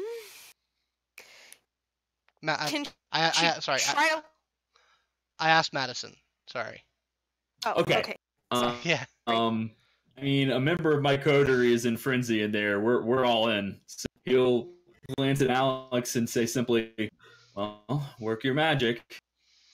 And then he's going to use rapid reflexes to pull his gun out, and he's going to move and take a shot at whichever one of them has the bigger gun. Okay, so you're going to take a shot at the one that has a shotgun? Yep. That's the biggest gun. Also going to activate toughness. Okay, good move. Okay, so it just so happens that the one who has a shotgun is firing that shotgun at the first person he sees that comes through the door. Cool. So rapid reflexes lets me still have defense against firearms attacks even when I have no cover. Yep. Pretty dope. So I don't know what that does. What we're doing here is basically we're doing a roll off. Whoever gets more successes on this roll is the person who shoots the other. So how does defense help? That's what I'm asking. Like what is defense? So, sorry, I dropped a die. I will say, hold on, let me look at the exact rules on rapid reflexes, because I think it just sort of lets you react quickly. No, it has a second effect. No penalty. Their defense pools for lack of... no penalty to their defense pools for Lawrence attacks. And then it has a separate effect that lets me ready or whatever. Okay, well, there's no yeah, this is a pretty, you guys are pretty much up in you guys' faces situation. So you're just basically right in front of the two of you firing guns at each other. So it's not really a matter of, there's no defensive position here. But I will let you make a Dex plus Celerity roll to mitigate any damage that you might receive. But let's go ahead and do our opposed Dex. There's one other, because I have, like I said, I have a bunch of powers that I turned on. He also needs to make Resolve Composure versus Difficulty 2 to actually bring himself to pull the trigger. Noted. I'm scary. Okay. All right. Oh. So what happens is he levies his shotgun, and then there's a moment of hesitation in which you have a clear shot on him. Then I'm going to take the shot. Okay. Give me a Dex plus Firearms. And what kind of gun are you firing? Just a handgun? Yeah, I have a handgun. Okay, so it's going to be +1 damage. So roll me some Dex plus Firearms. I will be happy to do so. I am not. And damage is added, not as dice. Yeah, not as dice. If I succeed. 2 success. Okay. You since you have your celerity up, and you basically have him dead to rights. What I want to know is, where are you trying to hit him? You basically have. If it is my. Sorry. Yeah. What if you had a preference of where you're hitting him? What would it be?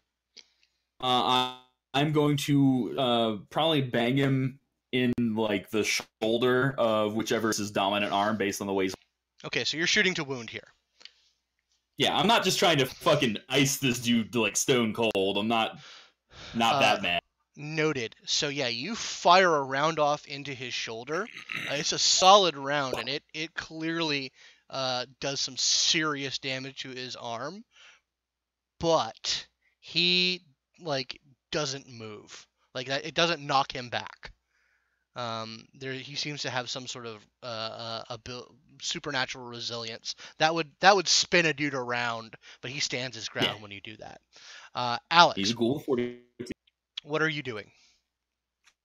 Well, before I make any further moves, can I ask a question, a rules question, or not really a rules question, but a question for you? Sure. Remember how I told you that that I did not add that additional 20 XP at character creation that everybody else added? Because I didn't know that we... yeah, cool. I feel like I am playing ultra mega hard mode right now because I don't have all those things that everybody has. So can I purchase a discipline on the fly, as in Alex just realized he could do it? I'll allow it. He knew it all this time. Only now can we see his... Yeah. Cool. I blow obfuscate and go home. No, I'm kidding. Do it. Nice. I wouldn't blame you. I wouldn't either. So, favor and come back to me. Okay, I'll come back to you. All right. So Willow, I would like you to not fucking leave each other to dry. So, he's Willow, formulating a plan. He is. Willow, I would like you to roll your unspent willpower again. Ooh, is this to see whether or not I, drink the guy completely? That is absolutely correct. 6 and 8. Okay, so how much do I take? Yeah, so you take your hunger down to 1, by just literally eating this guy's busted ass face. Is this the guy that I at one point had used present? No, this is not that guy. Okay, different guy. This is Alright, a that different guy. would've been better, so- This is Okay. just one of the guys who is a participant in that blood orgy that you were at. So yeah, Madison shot the guy who you used presence on. Okay. So this guy just sort of slumps over. You're able to come back to yourself before you take that last drop that would kill him. And you're I just let him drop to the fucking. yeah, you come to significantly less hungry, with like you see that guy who you had used presence on with a very large, sizable wound in his shoulder, and another guy with a handgun about to shoot you. Cool. Because I succeeded in my fleetness and it is activated for another scene. Would it be non-combat arm him? No, that would be combat. However, I believe that does. Yeah, if you wanted to disarm him, that would be a combat roll. However, I will give you since you have fleetness up, you get your Dex Athletics to defend against the gunshot.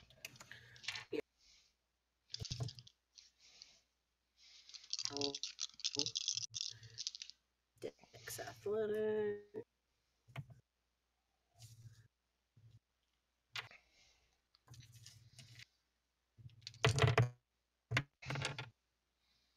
Oh wow, that did great. Oh yeah, I've done that. Not to get shot. 4 successes. 4 successes. Wow. Yeah, you deftly duck out of the way as another heavy pistol shot comes your way. That's the thing that happens. Alex. It's pretty dope looking, and I am definitely like spraying blood as I move super fast. Oh yeah, absolutely. Yeah. It's super cinematic. Okay, Alex. So what would? Okay, so I'm gonna go ahead and pick up Mesmerize, and I'm going to just step, into the open and sort of looking for targets right now. And the first one that looks to me to be his potential target, I'm going to say, throw your gun into another room, lay down, put your hands on your head. Okay. That is the person that you are dealing with that looks your way is the man with the shotgun. So you're gonna have to make a roll on that because he is certainly going to resist that. I mean that makes sense. He doesn't want to, yeah. So go ahead and I believe that roll is manipulation plus manipulation plus dominate plus resolve. Yeah. And that's going to be 4 successes. 4 successes. So acquired against an unprepared mortal. Yeah, he's prepared though. He's got. Pointed at my face. So there's a small contest of wills. You think for a moment that he might be able to resist it, but then he just very, very automatically throws his gun to the side and lays down. Cool. I will yell out. Nobody attack that guy. Okay. Cadence. So you have a dude that's on the ground and a dude that you've jostled away. Both of them still have guns in their hands. Okay, the one that's on the ground, she wants to try. The guy who's on the ground, she wants to try to like grab the gun with her at. Okay. That is going to be a Dex brawl. And he's gonna try and not have that happen to him. Understandably so. But it's my gun. Ooh. Don't take my gun. Oof. I like my gun. Bad dog. Nice. 5. 5. So yeah, you are able to, not only are you able to get his gun away from him, you actually fuck up his hand pretty bad. Like you just chomp into it and then rip the gun away, and he starts screaming. He shot at me. He deserves it. Yeah, man, I just barked. And he's making a mess. He's a fucking gangrel. The other guy is going to shoot you. Of course he is. Do you have any celerity powers active, or do you have any celerity at all? I don't have celerity at all. All right, so he's just shooting you. Okay, yeah, he's just shooting me. So yeah, he takes a shot, and you take 2 superficial damage as just a pistol round goes into your hindquarters. Okay. So how much did you? He shot you for 2 superficial damage. Two superficial.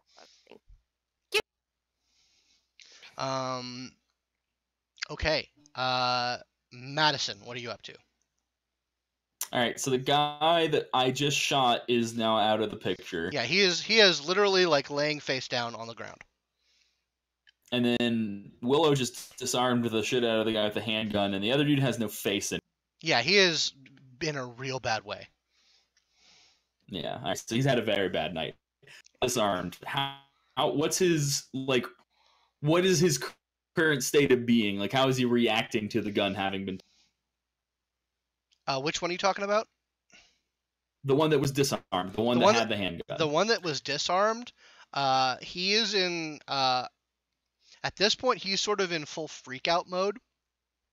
He is scrambling back into the house. Okay, perfect. I'm going to point my gun. I'm not going to shoot him, but I'm just going to make sure I have him in my sights. Okay. And I'm going to say, before we to whomever you have an arrangement with, if you could make sure that happens, I would be very... Oh, daunting. He stops. So yeah, I'm trying to intimidate. You're trying to intimidate him. Yeah, at this point, he's pretty frazzled. I'm not even going to make you roll. So I will say that the guy that you the guy that you have the gun pointed at to is not one of the ones that you gave your blood to. That's fine. The one guy on the ground is, but he just says, "Man, I don't know anything about that. I don't know anything about that. I don't." And he's like has his hands up, and you've got your gun to like he's has his back to you.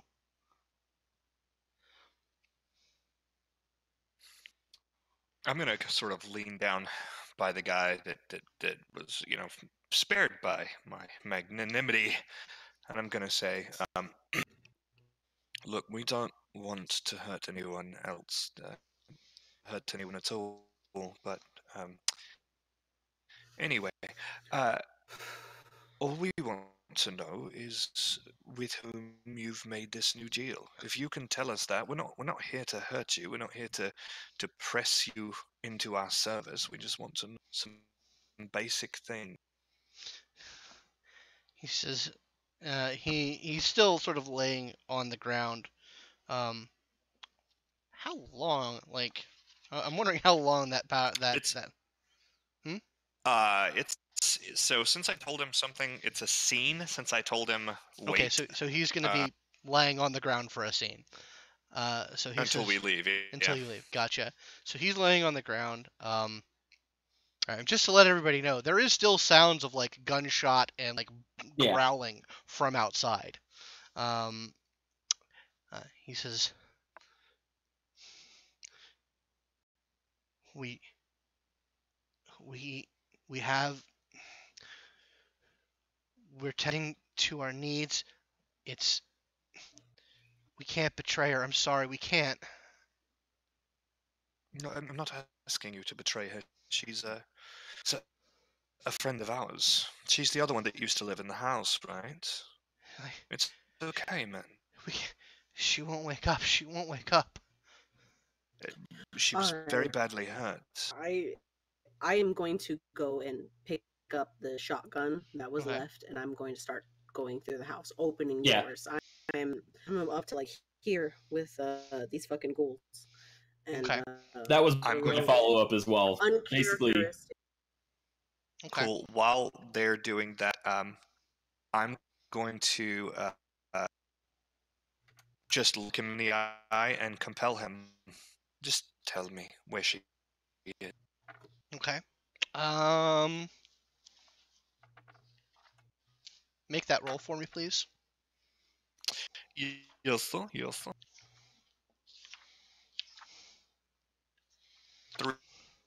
3. Yes. She's Yep. she's in the basement. She's in the basement. That's not a terrible thing that you've done here. You've probably saved her in the basement, guys. So Roger. Cadence. Wheel around. Yeah. So yeah, you've got one guy who's just sort of screaming and clutching his hand. One guy who's just shot you. What are you doing? See, I'm torn because on the one hand, Laura would have probably turned to him and try to like growl, intimidate him into not attacking her. The point of humanity. dude, fucking So, put his ass. Yeah, and this is how he lost. Yep. Mhm. This is Like how the it's. stair climber. This is how it starts. So I am going to. Is it possible to have 2 protean powers active at the same time? I believe Are so. they passive Yeah. or not? I think that's what it depends on.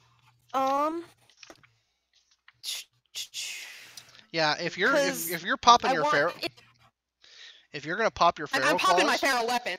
yeah, you can Yeah. you can absolutely do that. It's gonna be a rouse check to do that, I believe. That's fine. But you can do that. That is a failure, so I am up to 2 hunger, Noted. and Okay. I'm going. Her jaw just sort of extends a little bit, and the teeth grow and get a little bit sharper. It is a very nasty maw Oh, this yeah. junkyard dog has. And And she's going to try to she's gonna try. you're gonna do a bite. Yeah, she can bite him. Okay. Go ahead. Upper. Go ahead and roll that for me. Your dex brawl. Okay, and oh, awesome. Yeah, and it does certainly add. Where are you biting him, by the way? He's standing. He's standing. God. He's standing, shaking with a gun at you. Okay. She's probably maybe thigh area somewhere where there's a good sized artery that. All right. A place that where she bites, it's going to bring him down fast. Whether it's Noted. because of pain or blood loss, she doesn't care. Gotcha. Okay, go ahead and roll for me, please. That's 3. 3, and I believe feral weapon adds damage to that. It changes. Adds a +2 modifier to the aggravated health damage. Oof, a doof. Okay, so you basically tear this guy's thigh out. He is he drops. He goes unconscious from blood loss immediately, and he is bleeding out on the ground. I'm gonna walk inside. Okay, so you walk around the door, and he very quickly dies. So I'm gonna say that while you guys are basically casing the house, you don't see any other people in the house on this floor.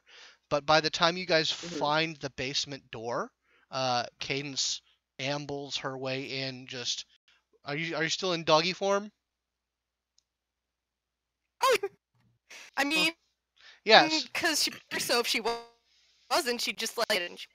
Okay, so Cadence dog, maw dripping with fresh blood, just walks in as you guys find the basement door.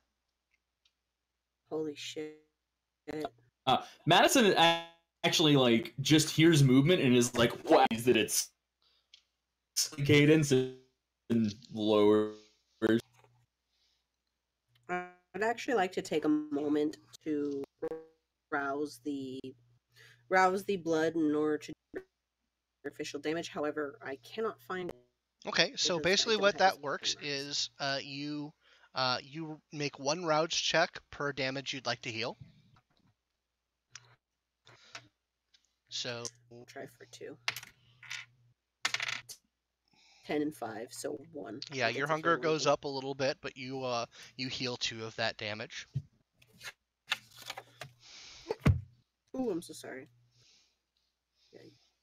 Well, he'll address the dog, and their new benefactor's old benefactor is more accurate, he says, glancing to Alex, is downstairs here, and I believe we are going to make a house call. She yips once in acknowledgement. Well, Okay.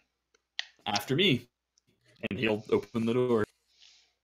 Yeah, so the door is locked, but with your skills assembled, you're able to take care of that very quickly.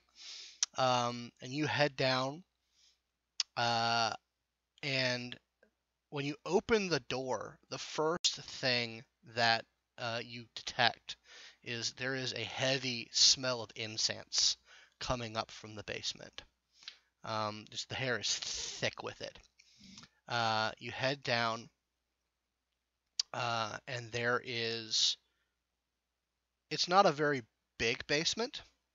You sort of come into sort of a landing area, and there's like a door to the left and a door to the right. You smell from one room, from the one to the right, there is a very potent smell of blood. And the door to the left is there, the smell of incense is emanating from that room. He'll hold up a left-handed gesture towards that and he'll look back at everybody. Yeah. Okay, so which door are you guys going towards? I want to go through, unless anybody. Sorry, you broke up on it. You keep breaking up when Yeah, you mentioned... I don't know. My connection's been really bad. Yeah. Same. Yeah, it's a bad night for that. So which door are you guys going towards? Incense. Incense room? Okay, all right. So you open that door. The first thing you see is you see another familiar person. It's another one of the ghouls. She is holding a kind of the sword that you would get at a Renaissance festival. But she just has the sword up, and is just sort of frantically looking between all of you and just like, no, you can't have her. You can't have her. Oh my god. Put the sword down. We're not here to hurt. He's just going to put the gun right back in the holster, knowing that he can pull it blank, but still to her. So she's still just sort of like looking between all of you and saying, like, she kind of points the sword, like sway, like moving it from person to person, like. She doesn't know how to use that thing. Little. Nope. Yeah. That's what Cadence would be. He'll actually kind of like put his hand on the tip of the sword without coming in to whack. Okay. So she's just sort of. And then he just looks at her and says, to help her. Our understanding is that you had trouble rousing her from her sleep. We know a lot than you do. Sword, and he's going to pull the sword down with his palm. She resists slightly, but eventually you are able to sort of guide it down. And then he'll pull his hand around her towards whatever. Okay. Or whatever she's standing. So yeah, she just sort of backs away. She still has a sword in her hand, but she backs into the room and lets you guys come in. So this is a decently sized room, and this is the decor in here, and the sort of the general upkeep of this room is like well above anything else you've seen in this house. There is very good, like there's a couple of very nice chairs. There are sort of wall hangings. There's a like multiple incense burners going on small tables, and in the center is a bed, but it's inclined, and it looks like it's a kind of bed that can be like adjusted up and down on an axis. Mm-hmm. And you see a very pale, immobile woman with short blonde hair, and she is covered up to her neck with a very artfully managed purple sheet. And she's just, for all intents and purposes, she looks like a corpse. He'll glance down at Cadence.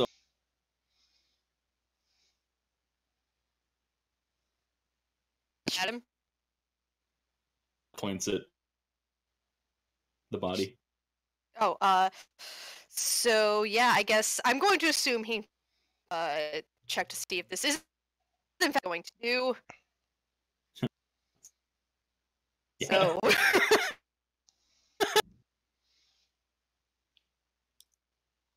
Sorry, I got a bunch of breakup. So what are people doing? I'm sensing the beast on. Okay. Yeah, it's not hard. There's no real resistance. You sense a very quiescent but present beast and hunger in it. It's there, but it's She's just... gonna no. Okay. How have you guys been trying to wait? I look at the girl with the. He says, "Well, we've been feeding her." How much? He says, "Once a week."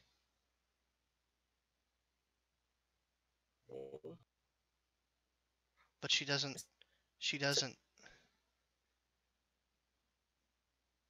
Isn't it a certain time period based on your humanity that it takes to come out of torpor? Is that still a thing? That is a thing, yes. It takes a number of weeks, months, however, to come out of a torpor, yes.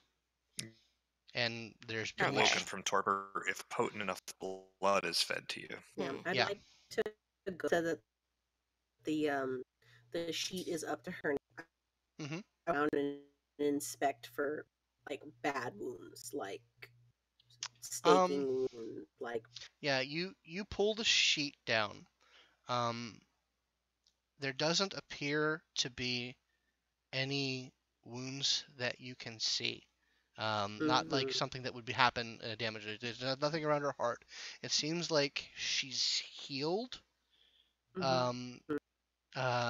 And like her like there's no like, she's not bloody, she's not charmed, she's apparently has been washed fairly thoroughly. But when you pull the sheet down past her arms, you see there is a essentially a shunt that has been installed in the crook of her elbow. And there's like medical tape around it.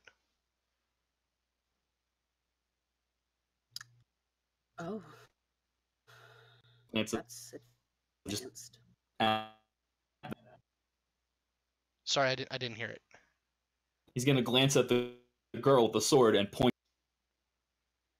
He says, she doesn't wake, but her body still transubstantiates the blood into what can That's where sustain they're us. drawing the blood.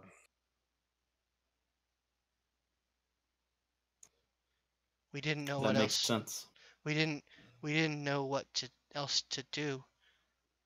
It's her. Well, worth, whether by cunning or happenstance, about the most few resources at hand. Yeah. Can you help her? Alex, Yeah. I have a very... I like weird ideas. All right, so sister, showing her. Yeah. You saw me acted out. Yeah. When that happened, as if my own powers of transubstantiation were thickened Yeah. for just a moment. It passed, but I wonder if we could evoke that sense, like transfer that in somewhere.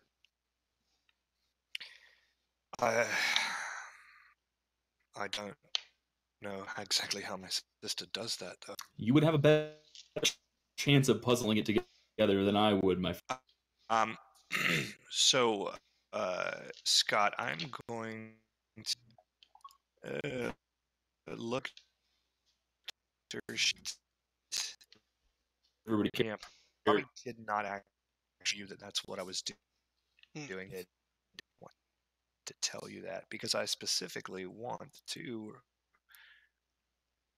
God bless America, Google. Is there anything that I know about what my sister's powers that could explain to me what she did there? You know that she, like you, is skilled in prophecy, skilled in foresight. There's nothing that you can think of about what she personally can do that might have triggered that, but the imagery that she drew might the best. Actually, I want you to give me an intelligence occult roll. While you're rolling that the drawing, I was kneeling, and there was another figure with a sword. Yes. Anointing me. Indeed. There was also a female figure lying prone at your feet, and the figure was all black silhouette, and either himself had antlers or was wearing a crown of antlers. But it was a very imposing, very definitely male figure that was standing above you, sort of knighting you. So, what if this is what she was prophesying? Very well may be. He says, So, sorry, if you made that roll, James, I missed it. Yeah, I got 2 successes. 2 successes. Yeah. Do you think that maybe whatever imagery she evoked may have had a result in and of itself in Madison? That there was probably some deep personal connection between that imagery and something inherent to Madison. Your best bet as far as what you could do to try and recreate or do that is if you were to try and similarly prophesize upon this, and you might be able to spark something. Okay, so here's what I'm going to do. I am going walk over, and I'm going to stand. How tall is Madison? It's like... Okay. Alex. Yeah. So he is going to kneel, but he's going to stare into the eyes, and he's going to have to place it on one shoulder, and he's going to start speaking in some form of gibberish. It's not a language that you can tell, and it's going to sort of, that pitch is going to rise and get more and more powerful, and his face is going to get more and more intense, and then he's going to switch over and tap you on the other shoulder, and I'm going to blow premonition. Okay. Okay, so that is a to rouse check to use really that actively. Yep, and remind me rouse check one more time. Rouse check Roll is a single d10. a single d10. If you get 6 or above, you do not increase your hunger. 5 or below, you increase your hunger. Okay, that's what I thought it was. And no, I made it. Okay, then you need to roll resolve plus aspects. Include your hunger dice in Resolve that. plus aspects. Resolve plus aspects. 2 successes. 2 successes. Okay. Alex, you black out. Oh, cool. The rest of you are seeing this tableau before you. Alex standing above Madison, the sword in hand. And then another voice starts to come out of Alex's mouth. And it doesn't speak a language that any of you understand. But Madison, you read the intent of the voice. It is paternal. It is possessive over you. But it is offering you something dear and powerful. All right. Madison is going to look over, going to put a hand under Sister Lynn's across her shoulder blades, on the ground, and Alex just like was, represent kneel down. Okay.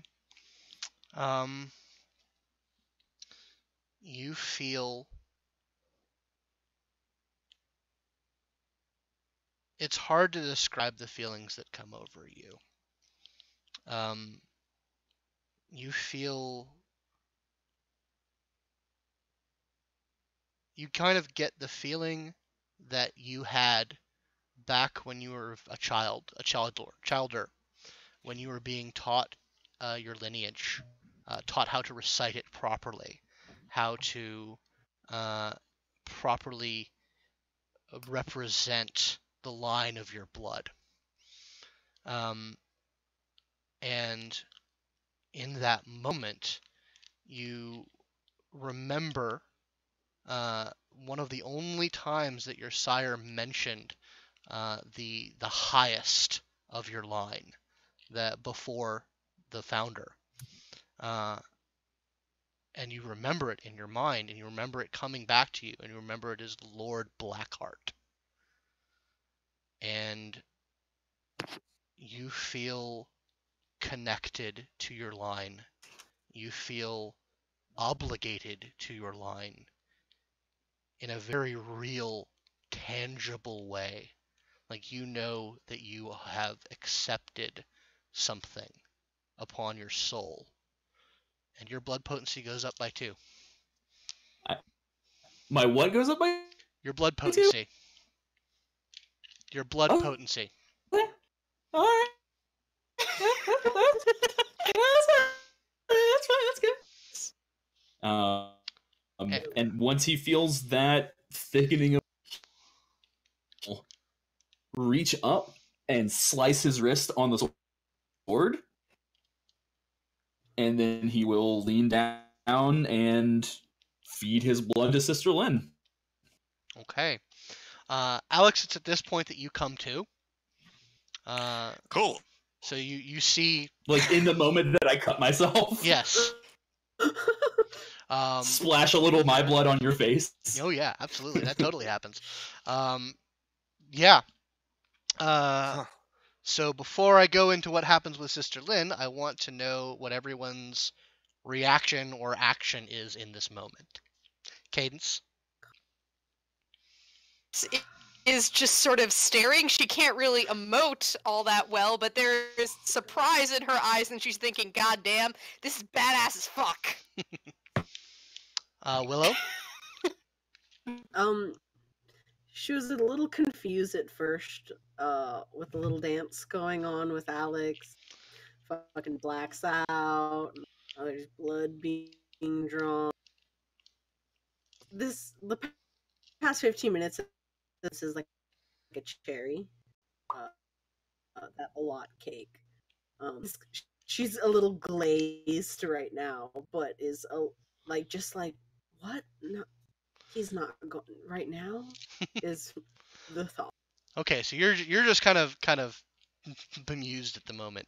Alex, what's your reaction to this scene before you? I'm going to nod. Quite. Awesome. Okay. Shit. So, yeah, your blood passes over her mouth. For a moment, nothing happens. But then her eyes flash open. She's gasping, and like her arms try and raise up, but they're like lightly restrained. Like she's trying to like grab at your arm, but she can't get to it. And she just like is thrashing around on the table. Calm her. Just put a hand on her shoulder and like try to lightly. It's all right. We're your friends. It's okay. It's fine. She sort of looks around, like around the room. She sort of, her eyes lock on her servant, and like the servant like tries to get up to her. Are you guys? I have no issue with it. Yeah, sure. Okay, so if no one's interposing, like the servant just sort of falls on top of her, and like she like fumbles at one of her restraints, and Sister Lynn just sort of reaches up and digs her fangs into her neck and starts to drink. And obviously the girl just sort of goes limp on top of her, and she is drinking, and I'm watching if she fucking pushes it past the limit. Okay, so you are, you're gonna intervene if she, because you all know the signs. Like you've been in this game long enough to know the signs. I will intercede. Okay, so you pull her off moments before she takes the last drop of her blood, and she goes unconscious on the floor, and like clarity returns to Sister Lynn's eyes, and she says, "Where the fuck am I? Who the fuck are you?" Hello, I'm Madison. Hi. Says. Yeah? Oh yeah. She looks over to her servant. She's like, "Oh my god! Oh my god! Help her! Help She's her!" alive. She's alive. She's alive. Good. Can I? And she like she like starts to like undo her other restraint, and what's happening? Where am I? Who are you? I understand Madison. I got that. Don't worry, but it's best. What? She said, I got that you're Madison. Who the hell? I'm very confused. Yes. Why don't you stand Hi, up? Sister Lynn. Your entire gang has been destroyed by Agent Hughes. Somehow managed to be brought here as individuals so that they could continue to draw blood from Hughes to ghoul themselves. And we have been assigned by the Baron to perform a domain against further incursions of the Sabbats, and that's it. Does that help at all? Yeah. Yeah, I mean that's all accurate. I was intending to maybe on a little more slowly. She says, things feel a little surreal. Enough. She's like, I knew they had all died. I knew that. She's like, How I would did like. you get away? I ran very quickly. Fair enough.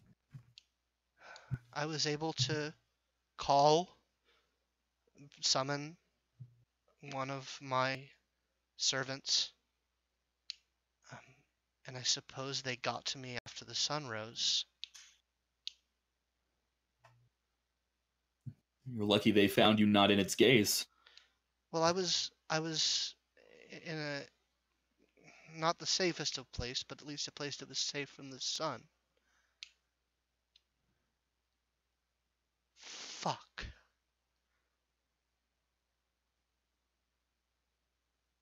Is that so? I'm sorry. I'm sorry. This is. I've been. How long?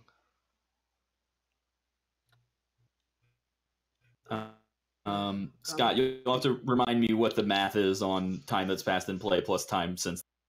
Yeah, it like I said, it's March 20th now. So it's been at least 3 months since late 2018 or so. What's the date? It's March 20th today. Oh fuck.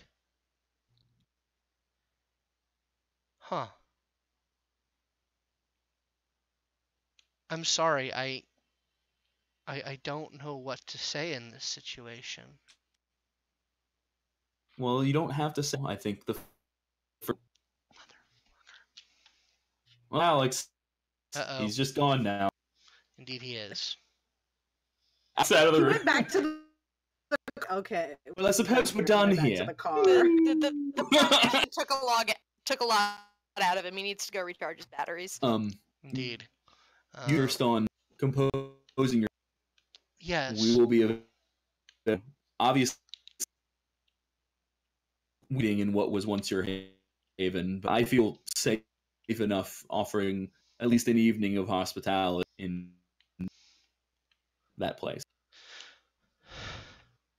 That would be most appreciative. Where are we now? Down on Collins. Yeah.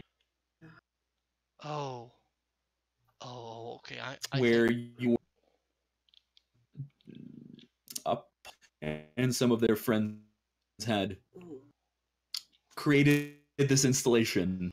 It's like this is one of our properties. I think I know where we are. All right. There was a bit of a scuffle, I'll warn you. Yeah.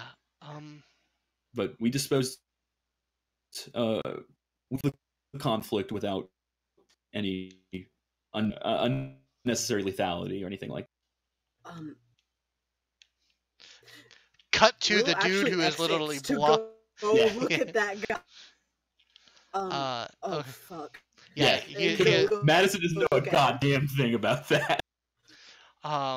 So Willow. I exit to go look at the bodies. Sorry. Yeah, fuck. Yeah, indeed. So Willow, you exit to check that guy. He's super dead. There's another guy like in shock with his hand, like clutching his hand and rocking.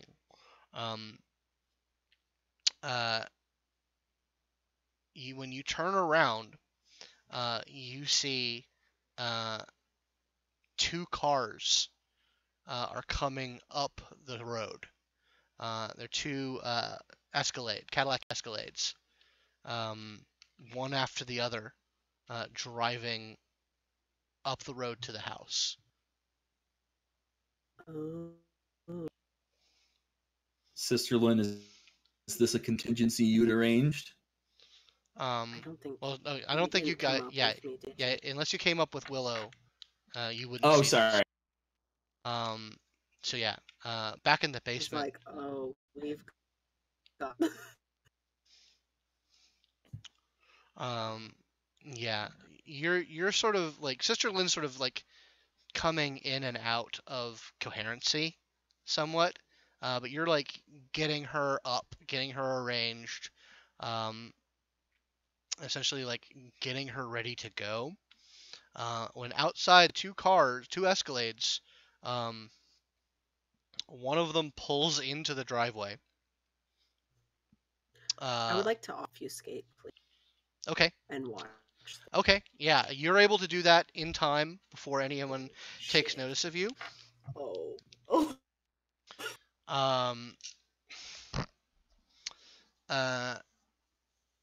Yeah, so one of them pulls into the driveway. The other pulls just in front of the house. And out of each of them, 4 people come out. Okay. And they're just sort of surveying things, like talking amongst themselves. I am going to make a roll. One of them is checking out the area. Willow gonna come downstairs and tell us what's up? I Uh, think as soon I can get away, I will. Shit. As soon as I can be sure, no. Alright. Willow, I'd like you to roll Wits plus Obfuscate. It's a tense moment.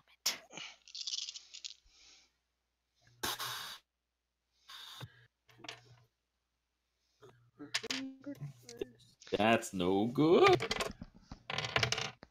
Viewers, Successes. Okay, pause one second. Viewers, I apologize for the weird overlay.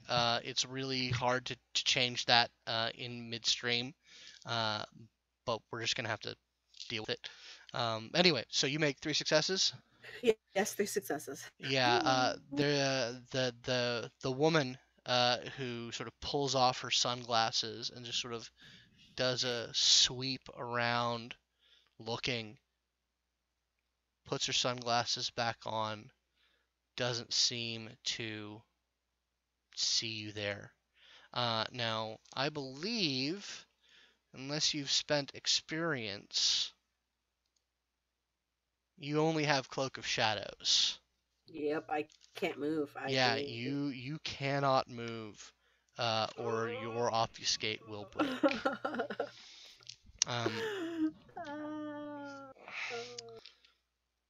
So they're sort of surveying the area. 2 of them go up to the bodies in the yard. Oh yeah. Yep. Sorry, guys. One of them sort of kneels down, looks at the corpse, snaps their fingers. 2 guys flank, pick up the body, and bring it to the car. They have come. So they have gone to the side of the house to do all of this. Yeah. I'll say that quite a bit is happening right now. I'm gonna describe it in sequence. Okay. So that happens in the yard. When the body is being attended to, the gentleman turns his attention to the guy who's just sort of like screaming and holding his hand, and he just sort of puts a hand on his shoulder and then grabs him by the back of the hair and then puts a hand over his mouth and holds it there until he goes unconscious. The other 4 people are going up to the front door. And they get to the front door. They see the unconscious man and the guy lying face down on the ground.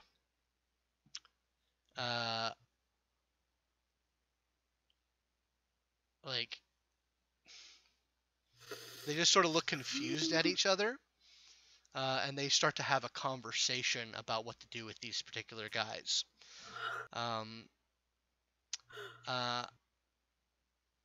Alex, by any chance, do you have heightened senses? I'm sorry, Madison, do you have any chance to have your heightened senses up? Please. Madison. There's really no reason to have it up unless you can contrive one. I really can't. However, I will give you a wits awareness roll. I'll give both Cadence and you a wits awareness roll. If either of us hears anything, I'll snap that shit on instantly. Yeah. So yeah, I would like both of you to make a wits awareness roll. I'm not amazing at that. Halfway decent. That's... So, Cadence, what'd you get? 2. Okay. You both notice 2 things. The first thing is that Alex is just fucking gone. Like, he's not here. And the second thing you hear is that you hear unfamiliar voices coming from upstairs. Madison will immediately like put a finger to his and engage Auspex. Okay. You do that, and you are able to hear. They're like, "What the fuck do we do with these guys? This guy's fucked up. This guy's got his head screwed with." You're like, "You two, stay on these guys. We're gonna go into the house and see what the fuck's going on here." And Willow, you see 2 guys come and just sort of hang out on the at the front door, like they pull the bodies in. Are you doing anything, or are you just sitting and watching? God, they're right in front of me. Yeah, you are standing there. Can I see anything? Like, can you describe to me what these people are dressed like? They are dressed in they're dressed in club wear, like very nice, upscale, like hip hop go into the club wear. And most of them they're all very clean cut. Like, they've got what looks like some expensive jewelry on, stylish haircuts. Most of them are either African American or Latino. There's like maybe one white guy amongst them. And from what I'm watching, they're pulling bodies away from the door, more into the house. Yeah, they're pulling these 2 bodies. Like, the guy who's just like he's been shot, but like he's more messed with from Alex. Like, they eventually like do the same thing to him. Like, they just cover his mouth until he goes unconscious. And then they like pull out some zip ties and just like tie his hands together. I'm sort of Willow right now is kind of waiting to see if she can make an inference about if this is a cleanup crew sent by the Baron, or if this is like a bigger problem. Okay. And so she's waiting for them to say anything incriminating, mention a name, and something that would cue her off to whether or not she needs to stay still or if she needs to reveal herself and be like, "Hey, there's no problem here." Give me a wits plus politics roll. Oh fuck! I wish I was there. Yeah, I wish you were here too. Let me see what mine's like. Not a great roll. I'll be. Let me see. Man, I'm on a roll. 7, 9, 10. Nice. Okay. So you hear them a couple of times talk about someone named Tatiana. And after like the third iteration of it, like you can tell that they're talking about someone who's in charge. And then you remember Madison talking about the gang that is close to here, the Red Trap, and that's kind of their first among equals. Is a vampire name kindred by the name of Tatiana. And so, like, as they start mentioning her name, and I'm like racking my brain, like Tatiana, it sort of triggers in my head that, wait, that's from a local gang. This is a cleanup crew. Oh, okay. And my hackles lower just a little bit. And should I just pop out of obfuscate? I don't know. I don't Pause for a scare moment. these guys. Back in the basement. Yeah. Now I have my heightened senses up. Would I also hear that? Yeah, you would hear that, and you would be able to put 2 and 2 together, similar to the way Willow has. Alright, he'll lower the. Okay, they're probably not here to specifically kill us.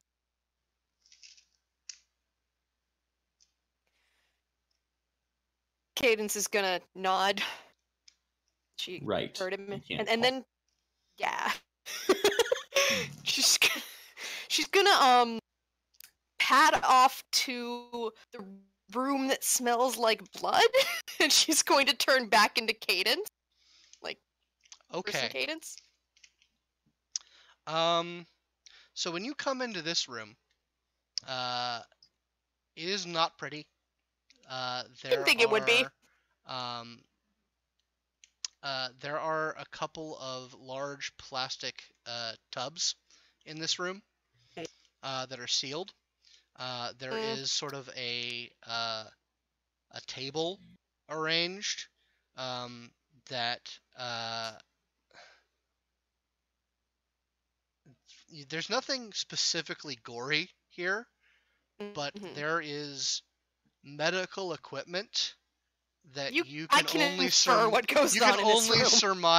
the function of what this room is.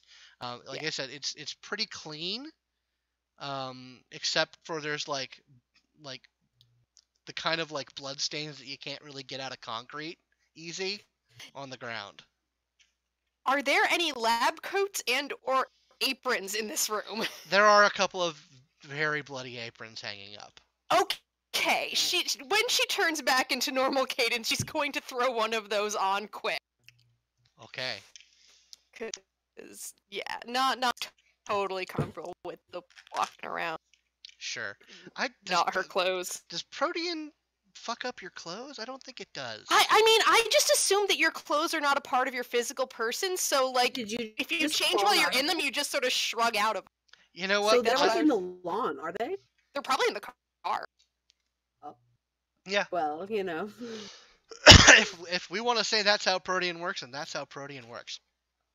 Okay. Sorry, I just can't, suspension of disbelief. I can't justify my clothes shape-shifting with me. I'm down with it. I don't think they specifically mention it, but okay, yeah, we're down with it. So yeah, you've got a bloody apron on. You basically meet up with Madison at the landing. What are you guys doing? I got like one arm around Sister Lynn, like my left arm, just to keep her stable. Mm-hmm. I'm gonna play it cool. I'm just gonna head right upstairs, like I ain't done a goddamn thing wrong. Okay. All right. Willow. It was just big balls, big balls. Cadence is gonna follow behind. Okay, Cadence is follow behind. Ventrue style. Willow, what are you doing? I suppose as I'm becoming confident that these are like human jackboots, I will pop out of obfuscate and just mention or just say, do you need some help? So within a few moments, 4 guns are pointed at you. Nice. When you sort of make your way up the stairs, Madison and Cadence, people sort of react and guns are out.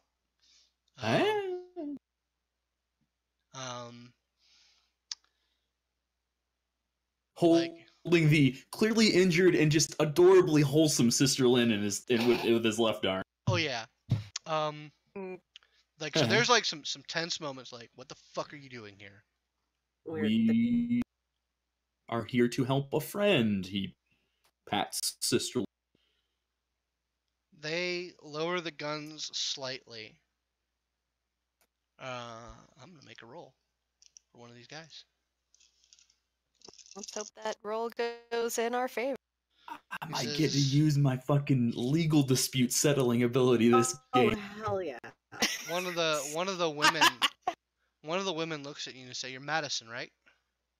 He nods. They're like, "All right." And they all lower their guns. Like, there's some noise from outside. Some message going like, "Why don't we all have a seat on this shitty IKEA furniture and have a conversation about this?" I think it's a fantastic idea. So sounds swell. Now that being said, our friend here is just coming up from a very unpleasant experience, so I must ask that we keep it brief. He says, "We can do that as long as everything's on the up and up." All right. Sister Lynn, do you think you can handle a few more minutes? She nods. She nods. I'm totally hamming it up for sympathy, by the way. I dig it. So within a couple of minutes, the four of you, Sister Lynn, Cadence, Willow, and Madison, and two of these individuals are sort of in the living room. And you're kind of all sitting around, like you kind of sit Sister Lynn in her own chair, kind of not directly involved in the conversation. And, the woman, she says, "I'm Nika." Pleasure. The other guy says, Hey. The other guy says, "And I'm Quentin." So we know you, and I'm assuming that this is your crew. That's correct. Yeah. So this isn't exactly our territory, but it's on our front door. And there's some dead people. Dead? Which? Wait. Yeah, he shot at me, so I defended myself. Oh, wait. He's like, "That's neither here nor there. It's not your bit. It's not too much of a concern. But this could raise some questions. So I guess what we really want to know is, are you horning in here? Is this a move? Is this a play?" We were just here for our friend. Yes. I'm a believer in full transparency, so I'll be happy to give you the details. By all means. This is Sister Lynn. I don't know if you've ever met her in the past. She's a member of the crew, Cabbage Town crew, who previously occupied Cabbage Town before they met an unfortunate fate. We heard about that, yeah. Came into the temporary care of some of her retainers. And that information and that interaction led us to this location, which we investigated, being well aware that it is near your territory, but not on your territory. Our only motivation in coming here was to gather information, to lend a hand to Sister Lynn. No interest whatsoever in something as petty as a territory dispute, or to inconvenience you by moving up against your borders, or anything ridiculous like that. All right. So there. You know what? I'm willing to take you at this. I'm willing to let y'all get on your way. But I will say, if this takes anything more than a little bit of effort to cover up. Please, allow me. Like, we like to take care of things, but we Fair.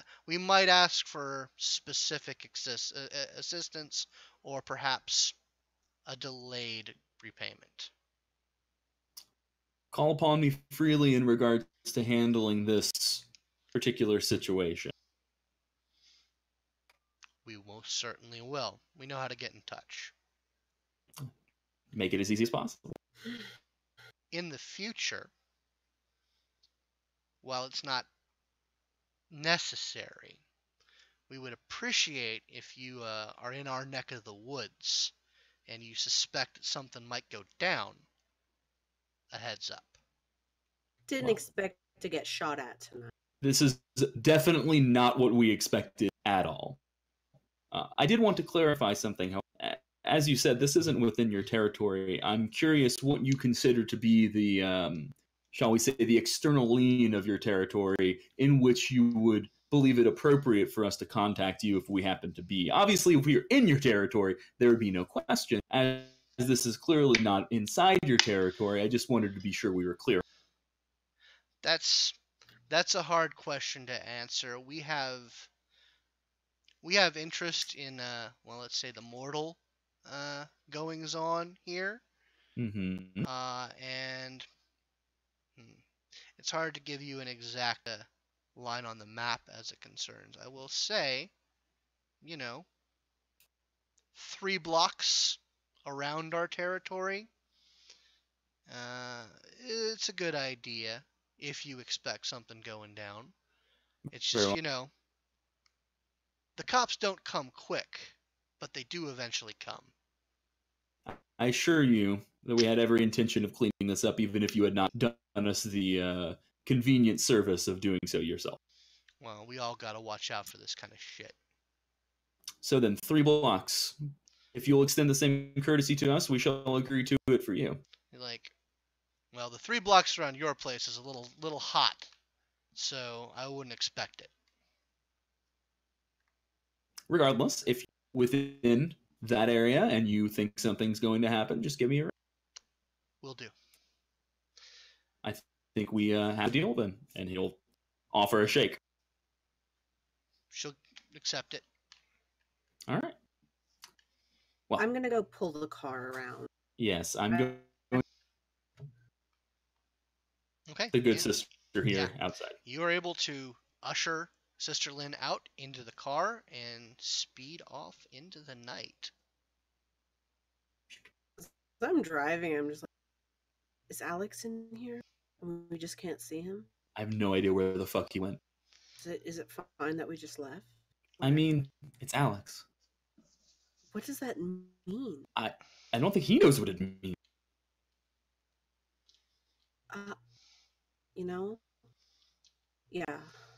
Yeah. I hear you. Okay. So you guys drive off. You drive back to Cabbagetown, back to your haven. And you basically are able to get Sister Lynn back into... if you're being compassionate, you'll get her back into her room, regardless of who's I am absolutely doing. Absolutely. And as you guys are sort of getting her situated, I would like for each of you to roll an actual D10. If you have like the actual vampire dice, I don't want you to roll one of those. I want you to roll a D10. Proper. Okay. 8. 3. 9.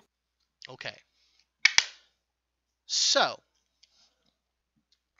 none of you get hit when a terrible crashing sound comes through your ceiling as some large, heavy mass falls through into the middle of your common area. There is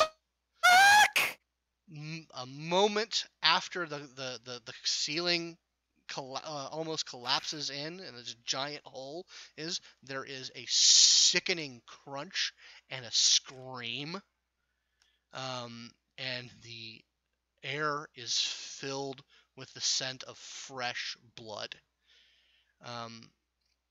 When the dust settles after a few moments, what you guys see is a stack of very large tires. Each of them have a very visible slash mark in them. They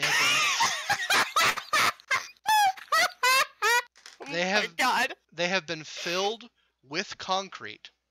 And in the center is the now broken, bleeding, and like almost pulped body of a young person. And that's where we're going to shut it off for the night. I think that's the payback for Cadence organizing the slashing of the sheriff's tire.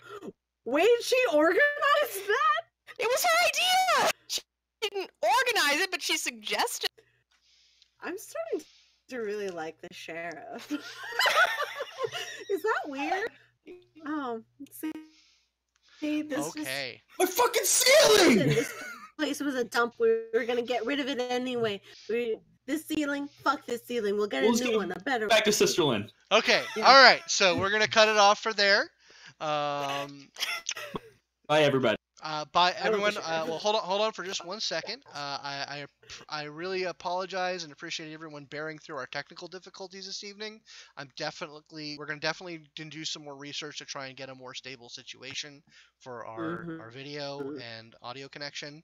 And I just wanted to reiterate that tomorrow at 8 p.m. we're going to have our second campaign for Simulacra TV, Wrath and Glory, Imperial Truth, run by Master Matthew Malice, who has portrayed the sheriff that was just discussed in play. So I want everyone to check that out. It should be a fun campaign. I know a little bit about what Matthew has planned, and it's going to be a real fun, dark, grim wartime. So thank you everyone for bearing with us. Hope you enjoyed the story anyways. Thank you players, and we will get back to you in 2 weeks. Bye. Bye. Fuck Nazis.